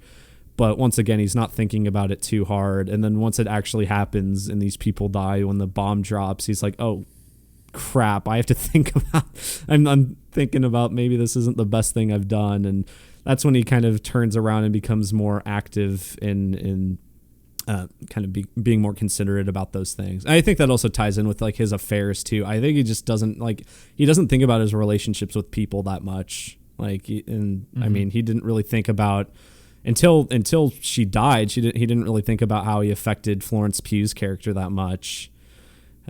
Jean, yeah.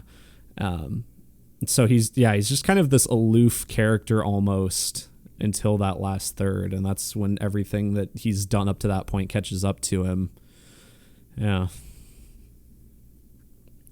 Yeah, I mean, it is really interesting because he is just so they justify it at the beginning. Look, the Nazis, when they split the atom, the Germans have split the atom, right? It was the Germans. At that moment, their first reaction is, well, someone's going to use this to make a huge bomb. Yeah. And that's well, if the Nazis make a bomb, that means the Nazis are going to conquer the world. So it's we have to make the bomb before the Nazis make the bomb. And that's a great reason to make a bomb, is to make sure that the Nazis are the only ones that have this weapon. And the interesting thing is that the Nazis surrender before the bomb is done. And they're well, the war in Japan isn't over, so we're just going to keep making the bomb. And I mean, there's tons of information out there about whether or not it was necessary to drop the atomic bomb. It is a very, very complicated issue that I don't think has one just easily definitive right or wrong answer It's probably going to depend on your values and the information that you've seen and had access to. I've flip-flopped on that issue multiple times myself. I don't even know where I would land now. But it's just like all the interesting stuff just in the process of it. It's like you, as the audience, you get caught up in the making of the bomb itself too, because it's like the age-old question or the line from Ian Malcolm in Jurassic Park. You got so caught up wondering if you didn't think about whether or not you should. And obviously they thought they should for a lot of this leading up to before the Nazis surrendered, which is the first time they actually had the question of maybe we shouldn't do this. But you get caught up as an audience member in the could as well. And just how are they going to do this? And I liked the scientific stuff. I wish there was more of that, honestly. It reminded me a little bit of the Imitation Game.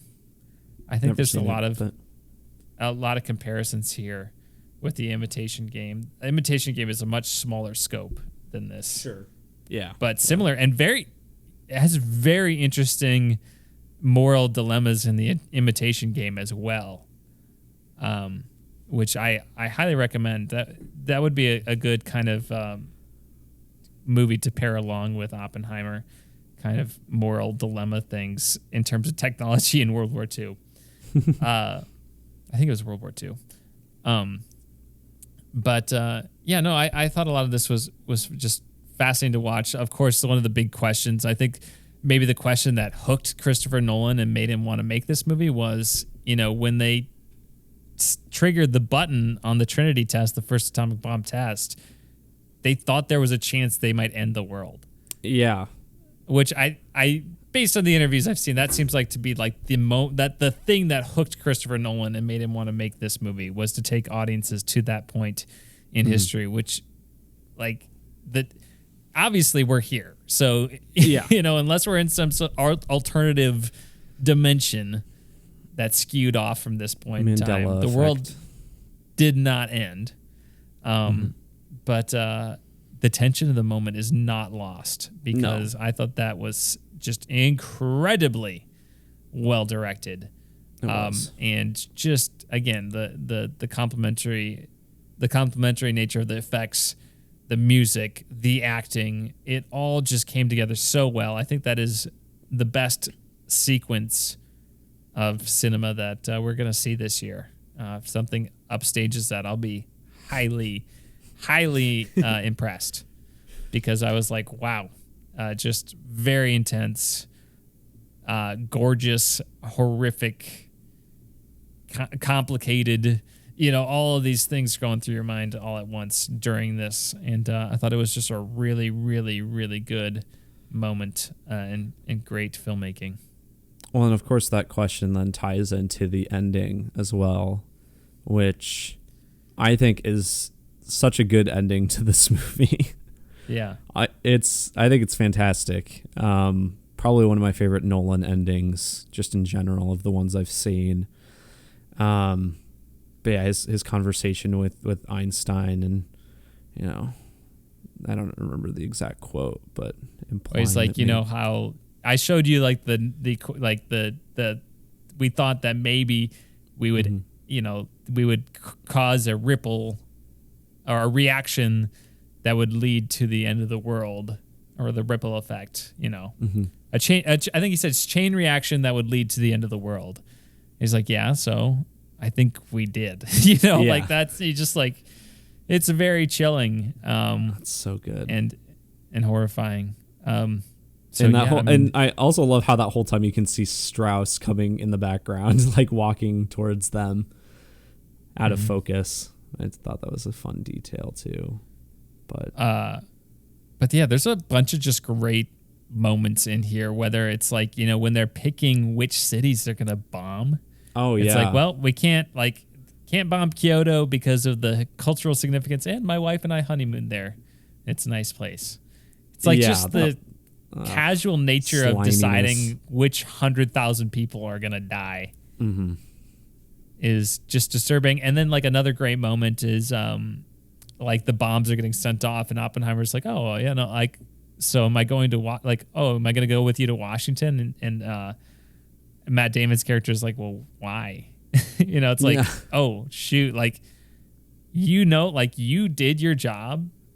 This is out of your hands now. Like, he has like this naivete that he has control over this thing. And to compare it to another Greek myth, he's opened Pandora's box at this point. Like, he doesn't control the contents anymore. Like, you've created the atomic bomb.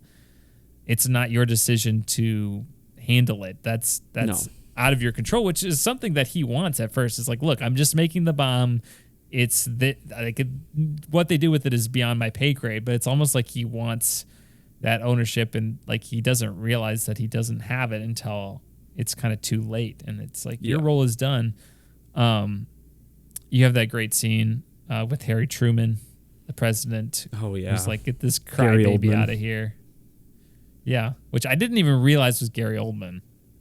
Yeah, I mean, he's good at blending in, just doing anything, putting on a lot of makeup. Yeah, but makes sense. He's good at playing World War II guys. Referencing Winston Churchill. But, like, I just think that's, it's like, oh, you think you have blood on your hands? No, the blood's on my hands. I dropped the bombs. You cry, baby. Get him out of here. Harry Truman, what a guy. But it's just like, those scenes, obviously the scene in which he's given the kind of the rousing speech after the bombings and how that's shot. And the sound cuts out. Here's the screams. That was great. I believe that the girl whose like face is peeling off is actually Christopher Nolan's daughter. Oh, okay. And they're like, oh, so they're like, that's significant because it's like you can see your family in that. And he's like, no, don't read into it. She was just available. Which I thought was really funny. Like Christopher Nolan's like, he's like, well, she was just on spring break and she was cheap and available. So we just had her. Don't read into it. Like, I was just prepared for like some sort of really pretentious answer meaning. About like, he's just like, nope. That's one just thing. An afterthought. Honestly, that's one thing. I mean, not anything related to the movie related, but that's one thing I've gathered from the marketing for Oppenheimer is Christopher Nolan's at least isn't acting as pretentious as maybe I thought he was, because a lot of his interviews seem a lot more down to earth than what I was expecting, at least the ones I've seen. So I don't know. Yeah. But yeah, like obviously the sound design and the visual effects of that scene is really good. Mm-hmm. Now, what stands out is really interesting and maybe paradoxical, which a lot of the things in the movie, Oppenheimer seems like a paradoxical character, but like when he's experiencing all these emotions and then he says, it's too bad we couldn't use it on the Nazis. Was he actually he's probably thinking these thoughts sometime in his life. Did it happen that moment? I doubt it a little bit based on what he actually says. Feel like he's pretty gung-ho about the bomb. Mm-hmm. But maybe when he starts to actually see the images, he feels a little bit differently about it. Yeah. Also, no way on earth am I anywhere close to the Trinity test when that thing goes off. I am not trusting anybody's equations on that. I'm out of there. I mean, yeah, I think it's, I mean, I guess the scientists would know better, but like, I don't know. I feel like for a lot of people, they just wouldn't even know like what to expect. Like they can't even like really comprehend what's going to happen, even with some equations and stuff. So I don't know. Maybe it's easy for us to say that with hindsight, but I don't know. Maybe back then they were like, oh, just make sure you put on your goggles, stand a ways back. It's fine. I mean, they probably had to have some level of confidence and maybe even arrogance to be at that level of a scientist. Mm-hmm. But just like, what was I gonna say? I just lost it.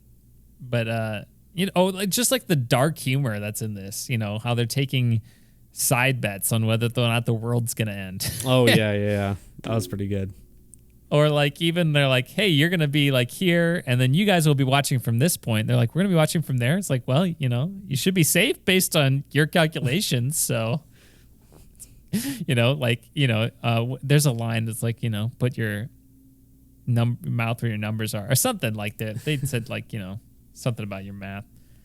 But yeah, there's just a lot of really, really interesting things, and just kind of like all the celebrity scientists that appear too is kind of cool, and yeah, and fascinating. And part of me is wondering, like, I don't know how much I feel like blaming Oppenheimer for the atomic age isn't necessarily fair, because I feel like there's inevitability to it. Oh yeah, totally. Like, someone was gonna be J. Robert Oppenheimer, and I feel like there are a lot worse people that it could have been. Now, I thought it was, obviously we were kind of worried about how would they, show the bombs and stuff, and they didn't show anything with Japan. You hear about it on the radio. Yeah, we didn't see the actual bombings, which was good. Yeah, I think that was a good touch. You never really see. Did they even show a mushroom cloud, really? No. It's just No, all very much bits and pieces. Yeah. Yeah, no, it's but you I see, mean, like, I think that's wise though, because I mean, then you're kind of getting it from Oppenheimer's perspective, where he's hearing about it and everything, but he's experiencing it very third hand, at least hearing about it, and yeah, I think that's wise, a wise decision. You get pieces Also, of it's like just the more skin tasteful. flapping, the bright flash of lights, and him stepping on like the charred corpse and all that. But Yeah. yes. All right. Any other specific like sequences or aspects of the movie you really want to touch upon? Wasn't expecting the famous Oppenheimer quote to be happening when he's in bed with Florence Pugh. Yeah, that was interesting. Which, I didn't I mean, realize that was from the Bhagavad Gita before the movie. Yeah, no, I didn't either. But yeah, I guess maybe Christopher Nolan was just trying to keep us. We're all expecting that moment, trying to keep us on our toes or something. Yeah, no, I think that's it for me. Crazy stuff, Holden. Very, very good biopic, I would say. Again, Yeah, awesome. I want to see it again. I would have even more takeaways, more appreciation for it. So I'll have to watch it again sometime. Otherwise, stay tuned for whatever Christopher Nolan makes next, because we'll review it here. Speaking of reviewing things, Holden, we got to talk about Barbie. That's right. We're an hour and 50 minutes into this sucker, and we got another movie to go. All right, so we're going to talk about Barbie right after this. Non-spoiler review coming at you right now.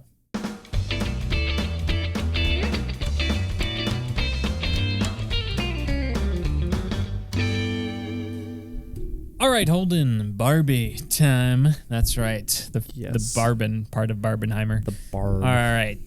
The Barb. Put another Ken on the Barbie. That's right, Holden. Here is our synopsis. Barbie and Ken are having the time of their lives in the colorful and seemingly perfect world of Barbie Land. However, when they get a chance to go to the real world, they soon discover the joys and perils of living among humans. All right, Holden, brand new camera angle for you, because you got to charge your phone. Yes. But here on Skype, doing it remotely this week.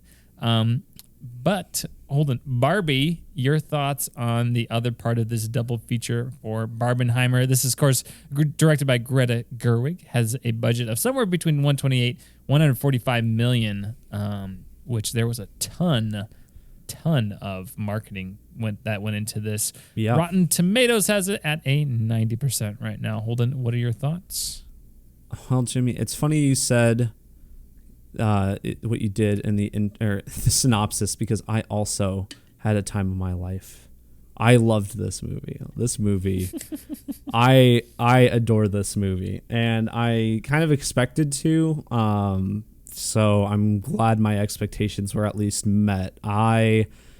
This movie's fantastic. I love it. It lives up to the hype of the marketing, in my opinion. Maybe surpasses it even in some regards. But yeah, I was not disappointed. What about you, Jimmy? All right, well, this is spoiler free, so we don't have to worry about that. I really enjoyed this movie as well. I probably, from an entertainment standpoint, enjoyed it more than Oppenheimer. Yeah, I think so. I think it's a very creative movie. In a lot of ways, it's almost like a South Park episode. Yeah. I think with the level of satire going on, and at points just like straight up preachiness of it, of like a character doing a monologue about what's wrong with society, but in a way that I think works because I'm going to be a lot more forgiving of a character just straight up saying what's wrong with society if the rest of the satire works, and I think a lot of it does here. I don't think 100% of the jokes land. I think there are like a solid 20% that just end up completely nobody laughing at in the theater, which is awkward. But I do think a lot of this movie is very funny. I think a lot of it does work really well. I think the production, set designs, costuming is incredible. Oh, yeah. And I would not be surprised at all if it wins an Academy Award for at least one of those things. Probably production design. Yeah, 100%. Has to be the front runner at this point. It's so gorgeous. Yeah, I mean, if you've seen the trailers, you kind of get the sense of it, but in the movies, even more so, just all of Barbie Land is so fun. It looks so like delightfully fake, but like that's the point. Like everything in there, like you go through Barbie's dream house and you see all the different set dressings that make it look like just a giant version of the toy.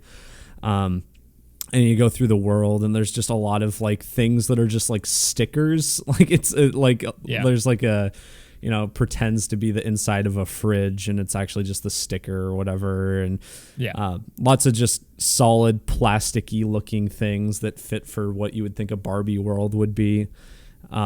It's so good. It's fantastic in that regard. I can see why they caused a pink paint shortage too. So much pink in this movie.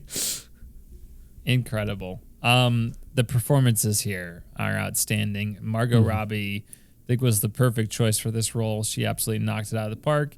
I think the scene stealer, though, is, of course, Ryan Gosling. Oh my gosh. No one's surprised, Holden, my favorite actor, been shouting it from the mountaintops that Ryan Gosling is like the funniest man alive. And his comedic timing, delivery, everything here was so sensational. good. This would not be nearly as funny without Ryan Gosling performing. No, he is perfect as Ken. As you said, his comedic timing is so good. He's willing to just commit to any bit. Basically, he doesn't care about looking like a fool. And he's very physical about everything. He's very exaggerated in every movement he does. It's so good. There's so many like good lines that he has in this that we can talk about in spoilers. I should have mentioned I have also seen this movie twice at this point. I've seen it twice as well. Yeah. Yeah, I saw it a second time on Sunday. But God, yeah, he's so good. I know there's probably no chance, but legitimately, if he was nominated for Best Supporting Actor, well deserved. Like, he's just. You don't so think committed. there's a chance? I think there's there's a significant chance that he would get nominated for Best Supporting Actor. I guess there is probably a chance since it's supporting, because supporting actors like kind of the one that they take more risks on usually. I mean, with like Heath Ledger and whatnot, and I mean even. Going to Robert Downey Jr., he was nominated for his Tropic Thunder role, Best Supporting Actor. So yeah, there is a chance. It just kind of depends on, I guess, what else comes out this year. We'll see. I think the Academy is going to embrace Barbie. I hope so. I think so. I think it's going to, because the Academy, anything remotely a box office hit that's also considered a great movie is going to be taken by the Academy. They love Greta Gerwig. I guess I just see this machine. Joker. They want people to be invested in the Academy Awards. People like this movie. I think this is going to be a machine that maybe doesn't get wins, but gets nominations. I think screenplay is going to be up for it. I think it would be Best Adapted Screenplay, right? Because Barbie is probably an existing IP. So I would not be surprised at all if this was nominated for Best Adapted Screenplay, Best Lead Actress with Margot Robbie, and Best Supporting Actor with Ryan Gosling. That would, and then costuming, set design. I think production design. all those things. And then I'm Just Ken for best original song. I think this thing could be nominated for like 6 Oscars. God, and I would not be surprised. I just think this thing is going to have so much momentum behind it. And they're going to want to get people to tune into the Academy Awards. So it's true. I think that this is going to do really well there. It's hilarious. Just go back to Ryan Gosling for a second. Not only is his like verbal comedic delivery amazing, but just every little physical thing he does is fantastic as well. Every little thing, whether he flexes his muscles or he, is dancing, or little twirls that he does, the way he looks or twitches his head, every little thing he does enhances his comedic delivery. And he just absolutely nails it. And I think if you just take him out of that and just read the lines, it's not anywhere close to as funny as it is with him. Yeah. No, So. I totally agree. But I mean, even the other Kens are also quite good. I mean, all the other like supporting Kens and Barbies, I think are pretty good. They don't get the most to work with, but they all give similar levels of energy to the lead actors with what they're given.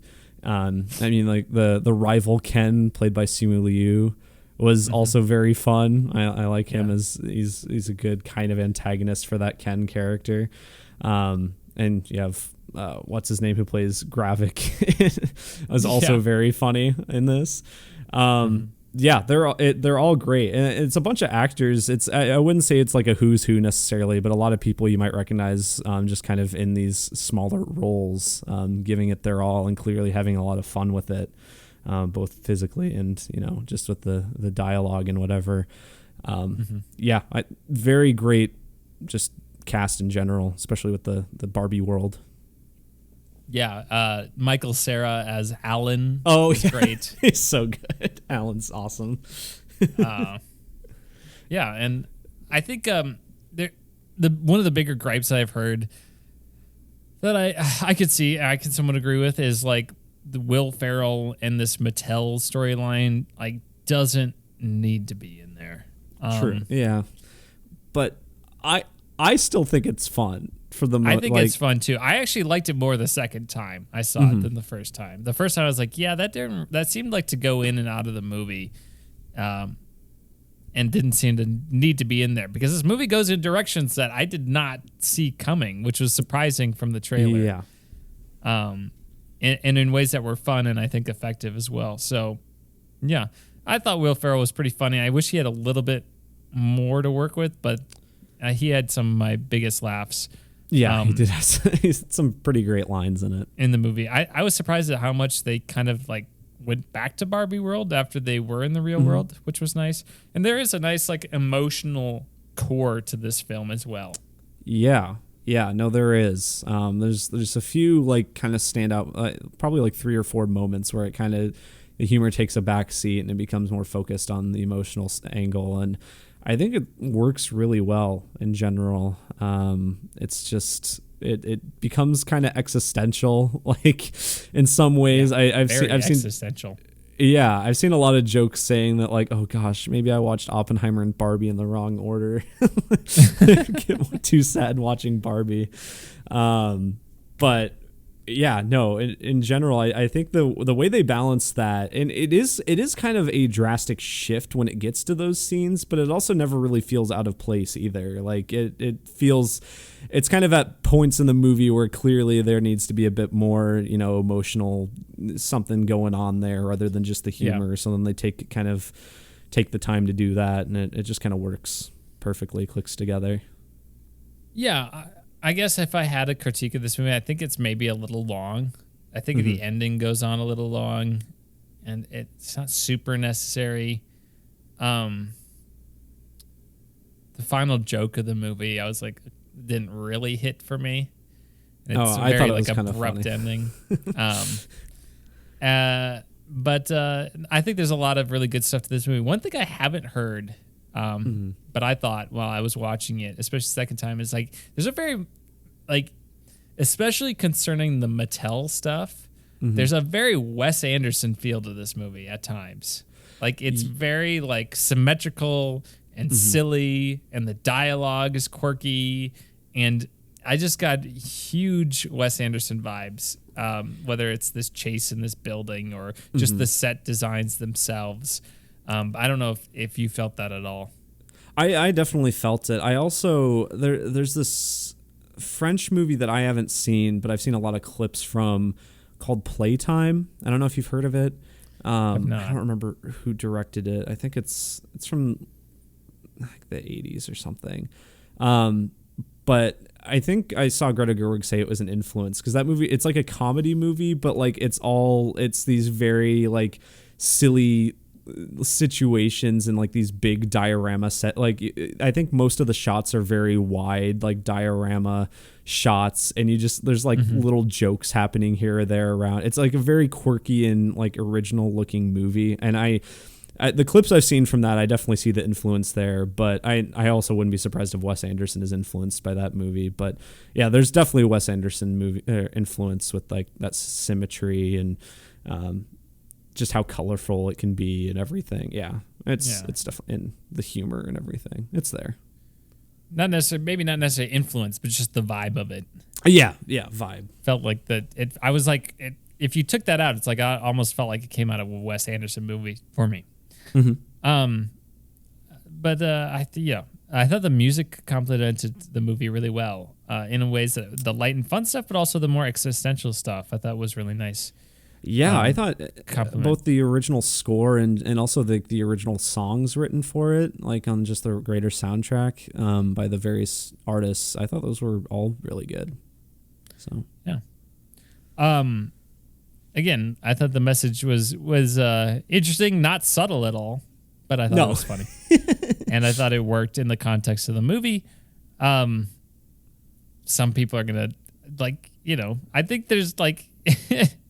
If you're not, if you saw the Barbie trailer and you're like, I don't know if this is for me, it's probably not for you. If you're like, you didn't think like this is silly, I want to see this, you probably can skip this one.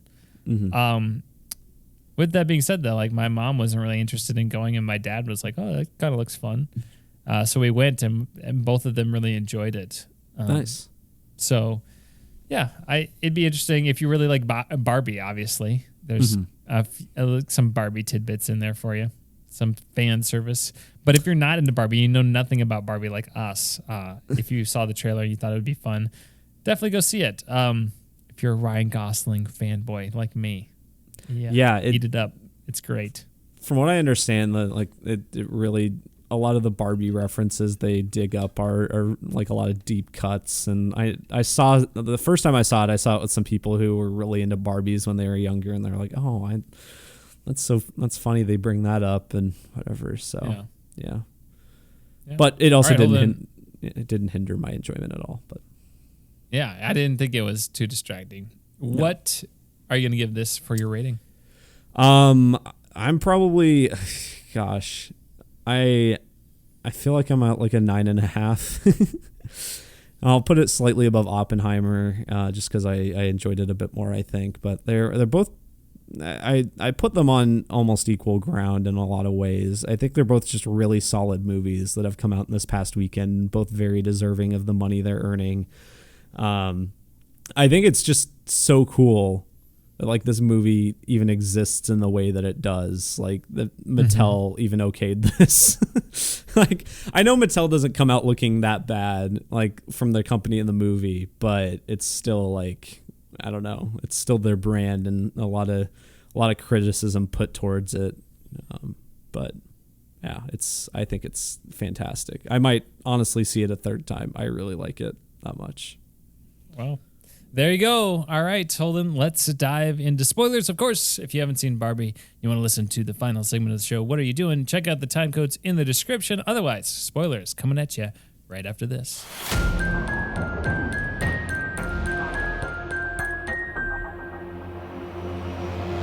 All right, spoilers for Barbie. Sublime. That was so funny. Oh my gosh. That bit got me. I mean, I was fully expecting him to just scream like in most like of those jokes, but he just yells sublime. No, I mean, I guess not entirely dissimilar to Oppenheimer of all things. I was not expecting Ken to be the villain of this movie. No, I was not either. Which I think works so well because he's not like, he doesn't necessarily mean that bad or anything. Like he's just dumb. Like everybody's dumb. That's the best part, is like everybody's an idiot. Everyone's dumb in this movie. All the Barbies are dumb. All the Kens are dumb. Mm-hmm. Yeah, it's great. But yeah, just Ken coming back and bringing the ideas of the patriarchy and everything is so funny. And he thinks it's about horses. That line at the end where he's like, as soon as I found out the patriarchy wasn't about horses, I just became less interested. I didn't really care anymore. Yeah. That was so funny. That was one of my favorite ones. Or I also love the line where like the girl, so the main girl, who is also the girl from 65, apparently. Oh, yeah. Which I think is funny. When she calls Margot Robbie a fascist. And then she's like, she called me a fascist. I don't control the railways or the flow of commerce. Yeah. that was very good. Or like even Will Ferrell's character, when they're like, sir, does it even matter whether we're making money through Barbie or Ken? Does it really, like, who cares? He's like, I did not push all the way up to CEO to care about the bottom line. I care about little girls' dreams and their futures in a way that's not creepy, or whatever he says. Yeah, Will Ferrell in general I thought was just very funny. And I mean, it was surprising that he wasn't really the main villain, because I just kind of expected it to be a generic business type, like as it was kind of presented in the trailer too. But yeah, what little he had to work with was quite good. One of my favorite like just physical gags that got me both times I saw it was when they're like they're all laughing at something. I can't even remember what they're laughing at, but he's laughing and he like just kind of pushes everybody. He's like gives them the little like, oh, that's funny slap kind of thing. Oh, and yeah. Just kind of does it, but it like goes on like 2 seconds too long. He just like pushes the one guy that he like keeps bullying on the ground. Or they're like, everybody tickle me. He's like, don't hug me. I thought that really was good. Pretty funny bits, but yeah, a lot of funny lines. So many in this one. I thought one person we haven't talked about who was another standout is Kate McKinnon as Weird Barbie. She's excellent as well. Yeah, she was really great. Her line at the beginning where she's like, oh yeah, you've got that stereotypical Ken. I'd love to see what kind of smooth plastic lump he's got under there. Yeah. That was so funny. I'm like, this, it's crazy to me. I mean, I didn't realize this movie was rated PG-13 going in. I just assumed it feels was like PG. a rated R movie, honestly. Yeah, in a lot of ways. There's just so many.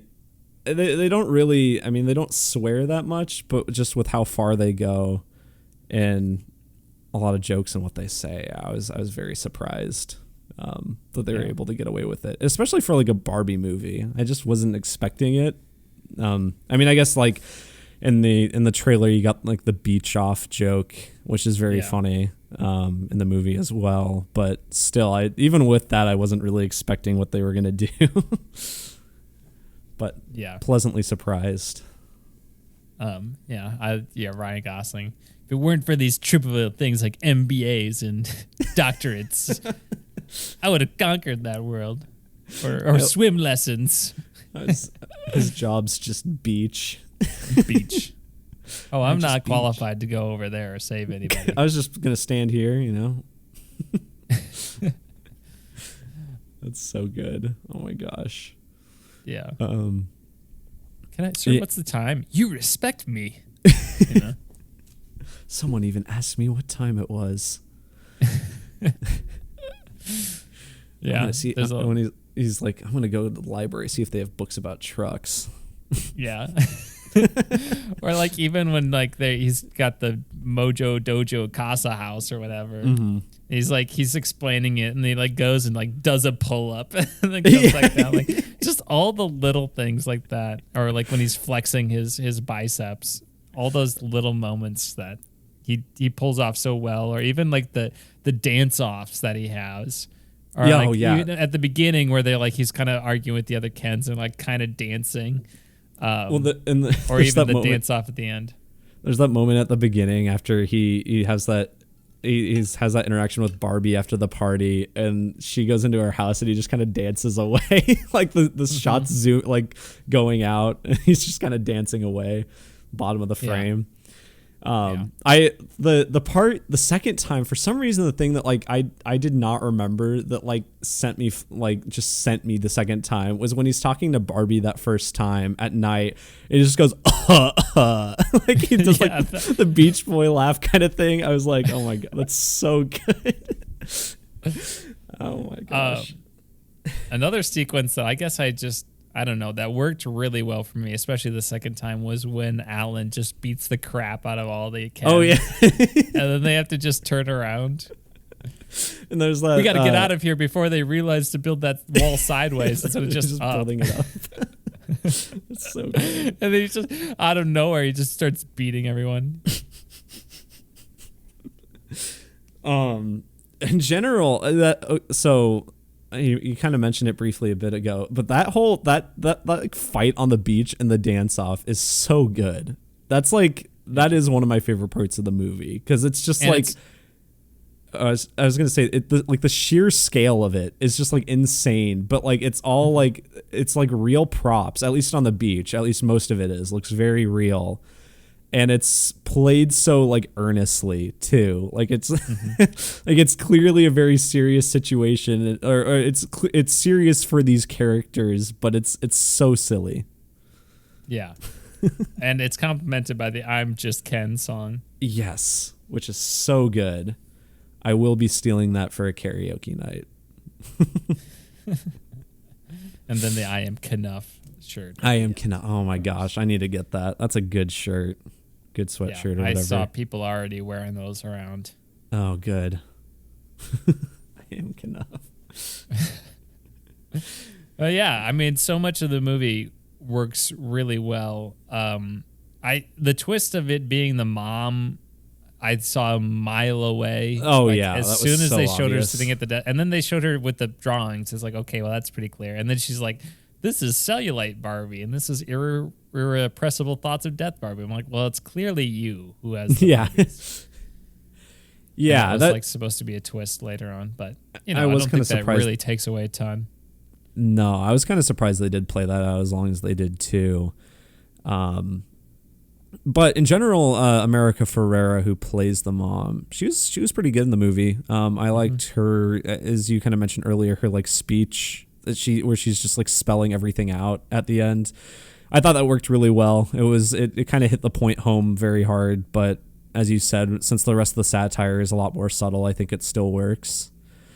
Well, I think the point of it, like the ultimate point of it too, of like how comparing just the situation that women find themselves in, but then also just like all the controversy over just Barbie itself as a doll. Like if like a girl doll is that controversial, like, or, that has all these expectations for a girl doll, like how imagine the expectations of like an actual just girl in this, in our society, which I thought was like a really good argument.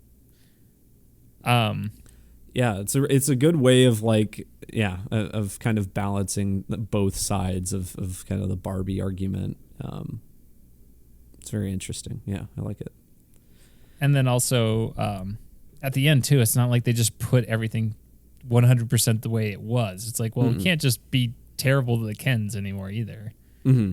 Like we weren't really being any better to them. It's like, Margot Robbie or Barbie's like, I don't even know where the Kens live, that sort of thing. Yeah. Mistreating them and Brewski beer me. Brewski beer me, man. But then you have those like emotional scenes, which with what's her the creator of Barbie, played by Rhea Perlman, who is Danny DeVito's wife. That's what my dad said. My dad knew that. I'm like, what? Where did that trivia come from? The only reason I know that is because Danny DeVito and her play like Matilda's abusive parents in the original Matilda movie. Okay. And Danny DeVito also directed that movie. So sure. Yeah, she was great. She was kind of funny when she had a few kind of funny lines in there, but that whole like emotional moment at the end where Barbie's deciding to become human, plays the Billie Eilish song, which was a very good song for that scene. It just made it way more sad, but was quite complimented it quite nicely. I think those scenes were quite good. And I also, one of the standout moments that I also appreciated more the second time was just that her Barbie interacting with that old woman in the real world. Yeah, at the that was a bus nice, station. sweet little moment. Yeah, it was funny. It was sweet. It was kind of this turning point in Barbie's character. She kind of becomes more aware of like how human women, differ in a lot of ways, and how their problems are differ as well. Thought that was a great moment. Yeah. Sweet. Any other specific things you want to talk about, Holden, or should we wrap this long puppy up? Yeah. Gosh. Wiener dog. Yeah, I don't know. I mean, I mentioned it with the fight scene, but I want to just compliment the choreography with both the dance at the beginning and the dance at the end. It's so good, and it didn't need to be that good. It didn't need to go so hard, be that committed to the bit. But it is, and I appreciate it all the more for it. It just shows Greta Gerwig's like commitment to this kind of material here. Clearly she had a vision, and that's why she took on this like IP movie. But yeah, I guess the last thing you mentioned, you didn't really laugh at the last line. You didn't like that? I mean, I didn't think it was that fun. I mean, I guess it is a payoff to like earlier when she's like, I don't have a vagina. But I also didn't think that line was very funny. I thought that line got crickets at the theater where I was at. Oh, really? It was like, oh, yeah. Oh, it was wow. like, oh. I feel like both times I saw it, people liked it, but I don't know. I thought I liked both lines there. I thought they worked well for that. I thought it was a really just funny, weird note to end on. Something you wouldn't expect out of a Barbie movie, which I think is entirely why they did it that way. Yeah. But yeah, I feel like I have a lot more to say, but yeah, this has been long, so let's wrap it up. All right, sweet. Holden, that's the end of Barbenheimer. Who knows if we'll ever see something like this ever again. But we have one segment left, which of course is the segment in which we talk about what we've been doing the last couple of weeks. So Holden, I'm going to ask you the question. What are you doing? What are you doing? What are you doing? No, what are you doing? What are you doing? No, what are you doing? What are you doing? Well, Jimmy, haven't done a lot in terms of watching and playing things.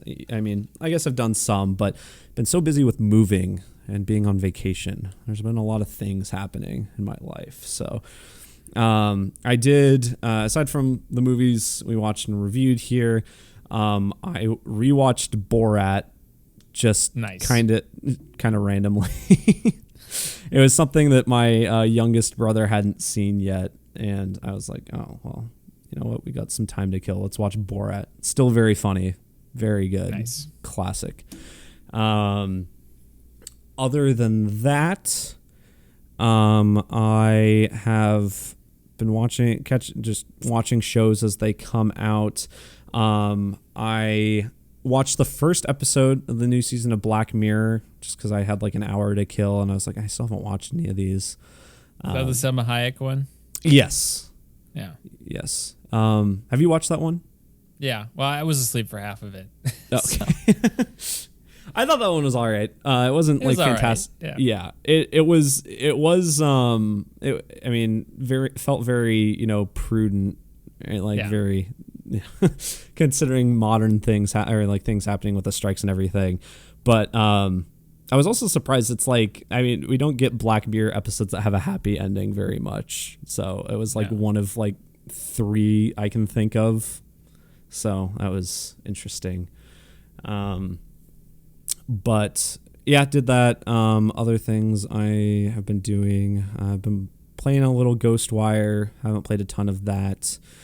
I did start, since I had my laptop here, but not my PlayStation or anything, I started the April Fool's Day game released on Steam called The Murder of Sonic the Hedgehog. I don't know if you heard when that came out. Okay. It's like a kind of... It's like a point and click kind of mystery game where it's like a murder mystery where Sonic's been murdered or whatever, and you try to solve. And it's like an official game by Sega and everything. It was released as an April Fool's Day joke, but when it came out, I heard it was like actually really good, and it's not very long. So I was like, oh, you know, if I have time on vacation, I'll play it, and it is pretty good so far. It's not too hard because it is like a Sonic game, so it's partially made for kids, but it is very unique, and it's like a bizarre concept that I wouldn't think an official company would make about their property, but I'm enjoying it. Yeah, other than that, I guess I did also start the new Auntie Donna show that they released in Australia called Auntie Donna's Coffee Cafe, which I have maybe turned to not the best means to watch because there's no official way to watch it here. But it's also been out for like ambiguous way of putting that. Yeah, it's also been out for like nearly a year at this point, so I kind of got tired of waiting. But yeah, it's pretty funny so far. It's more of a sitcom than their previous show, but it's kind of interesting how they weave in like sketch material into that. It still works really well if you like the previous show. So, yeah, I think that's about it, Jimmy. What about you? What have you been doing? Well, if it makes you feel any better, Holden, Auntie Donna, their creators are like, hey, you could maybe go through less traditional means to watch it. They did. So, makes you feel better from that standpoint. Holden, I've actually watched a couple of things. I haven't played a ton of Horizon because I was gone. I had literally, my PS5 had been in a box for like 2 weeks because I had taken it to my parents' house to play The Quarry with my sister, and we didn't quite finish that, unfortunately, when she was here, so we'll have to finish that another time. But I did, so outside of playing just a couple hours of Forbidden West, I did, on the plane, I rewatched for a movie that I had not seen in a long time, and I was like, I gotta rewatch this movie, Pirates of the Caribbean, Curse of the Black Pearl, which is just a classic. My goodness, what a great movie. Oh my gosh, yes. Outstanding. Just so much fun and so good. Like, the characters are really good. That movie has no right being as good as it is, and just is.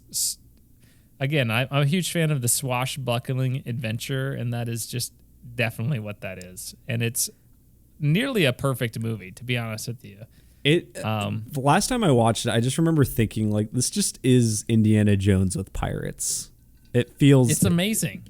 Yeah, it feels so much. It's so heavily. I mean, so many adventure movies are inspired by it, but it feels like they took like that vague concept, like let's make Indiana Jones with pirates, and they include a lot of, I mean, they've got CG and stuff, but they've got a lot of practical stunts and everything happening. It's very exciting, lots of contraptions and stuff. It's great. Yeah, a lot of it just feels real. I mean, obviously you got like zombie pirate moon or skeleton guys, but even that is like they look pretty good still. Like, they do look pretty good still, and it's like an homage to like Jason the Argonauts too. Is that the one with the skeletons? Am I quoting the right movie? I think so. Where they fight the skeletons at the end. But yeah, like it was amazing. If you haven't seen that movie in a while, go watch it on Disney Plus. Incredible. Great music, great acting, great characters, just entertaining, thoroughly entertaining. Just amazing. I'll have to watch the sequels and be disappointed. Otherwise, I want you to see. You might like 2 and 3. I still hold that 2 and 3 are actually, at least 2 is pretty good. You might not. I've seen them. I just don't remember them. Yeah, you might not dislike it as much as you think you will. Okay. Then, on recommendation from my wife's uncle, He's a big movie guy. I said, what movie should I watch? On the plane ride back, he suggested The Good Nurse with Eddie Redmayne, Jessica Chastain. It's a Netflix movie. It was pretty good. It's based on a true story that's pretty disturbing, but I think it does a really good job at like portraying the compartmentalization of people and how like we can be good people and have very dark sides, and how we can kind of like switch them on and off. And it brings up this question of like, how well do you know the people around you? Like, it's kind of creepy in that way. And the performances are very solid. I think it's not as tense as it could be because you kind of know what's happening, and and like the character finds out, but you already know as the audience member, so it's not that thrilling in that sense. But there are a lot of like underlying themes that I think work really well. So it's worth watching. It's a couple hours long. And then lastly, while we were on vacation, one of the nights we watched the movie Dodgeball, which is hilarious and pretty good. It holds up pretty well. I haven't seen that since like middle school. Yeah, it holds up pretty well. Ben Stiller is hilarious in that movie. Incredible. So I would recommend revisiting Dodgeball at some point too if you haven't seen it in a while. Otherwise, that's it, Holden, for me. That's what I've been doing, which means next week we could see Haunted Mansion. It's an option. But I personally would prefer going to the movie Talk to Me, which is apparently very good. Yeah, we could do that. We could do Talk to Me. So hopefully we'll come back with Talk to Me next week, because apparently Haunted Mansion is very mediocre, which is too bad because it looks kind of funny. So I think that's the plan next week. No Marvel show, right? That's it. Just Talk to Me then. Nope. Just Talk to Me. Hopefully a little Tomp Eyes will return. Well, do you want to do that Invincible special? I don't have Amazon Prime, so. Oh, okay. I guess I should have mentioned in What Are You Doing? I did watch that, and it was pretty good. It was. Nice. I really liked it. Gave a lot of backstory to a character that I think could have used more in the first season. So. Yeah. So maybe that. Okay. If I don't know if I'd have any other reason to get Prime right now. So we'll see. Fair. Maybe that. Talk to me next week. We'll talk to you. We'll talk next week. See what I did there. Holden, all right, take us home. Yeah, if you want to leave us a request, you can do so by leaving us a 5-star review on iTunes or email us at tompodcast@gmail.com or donate to our Patreon. And I believe that's it. Sweet. Until next time, ladies and gentlemen, adios, pantalones. Love you.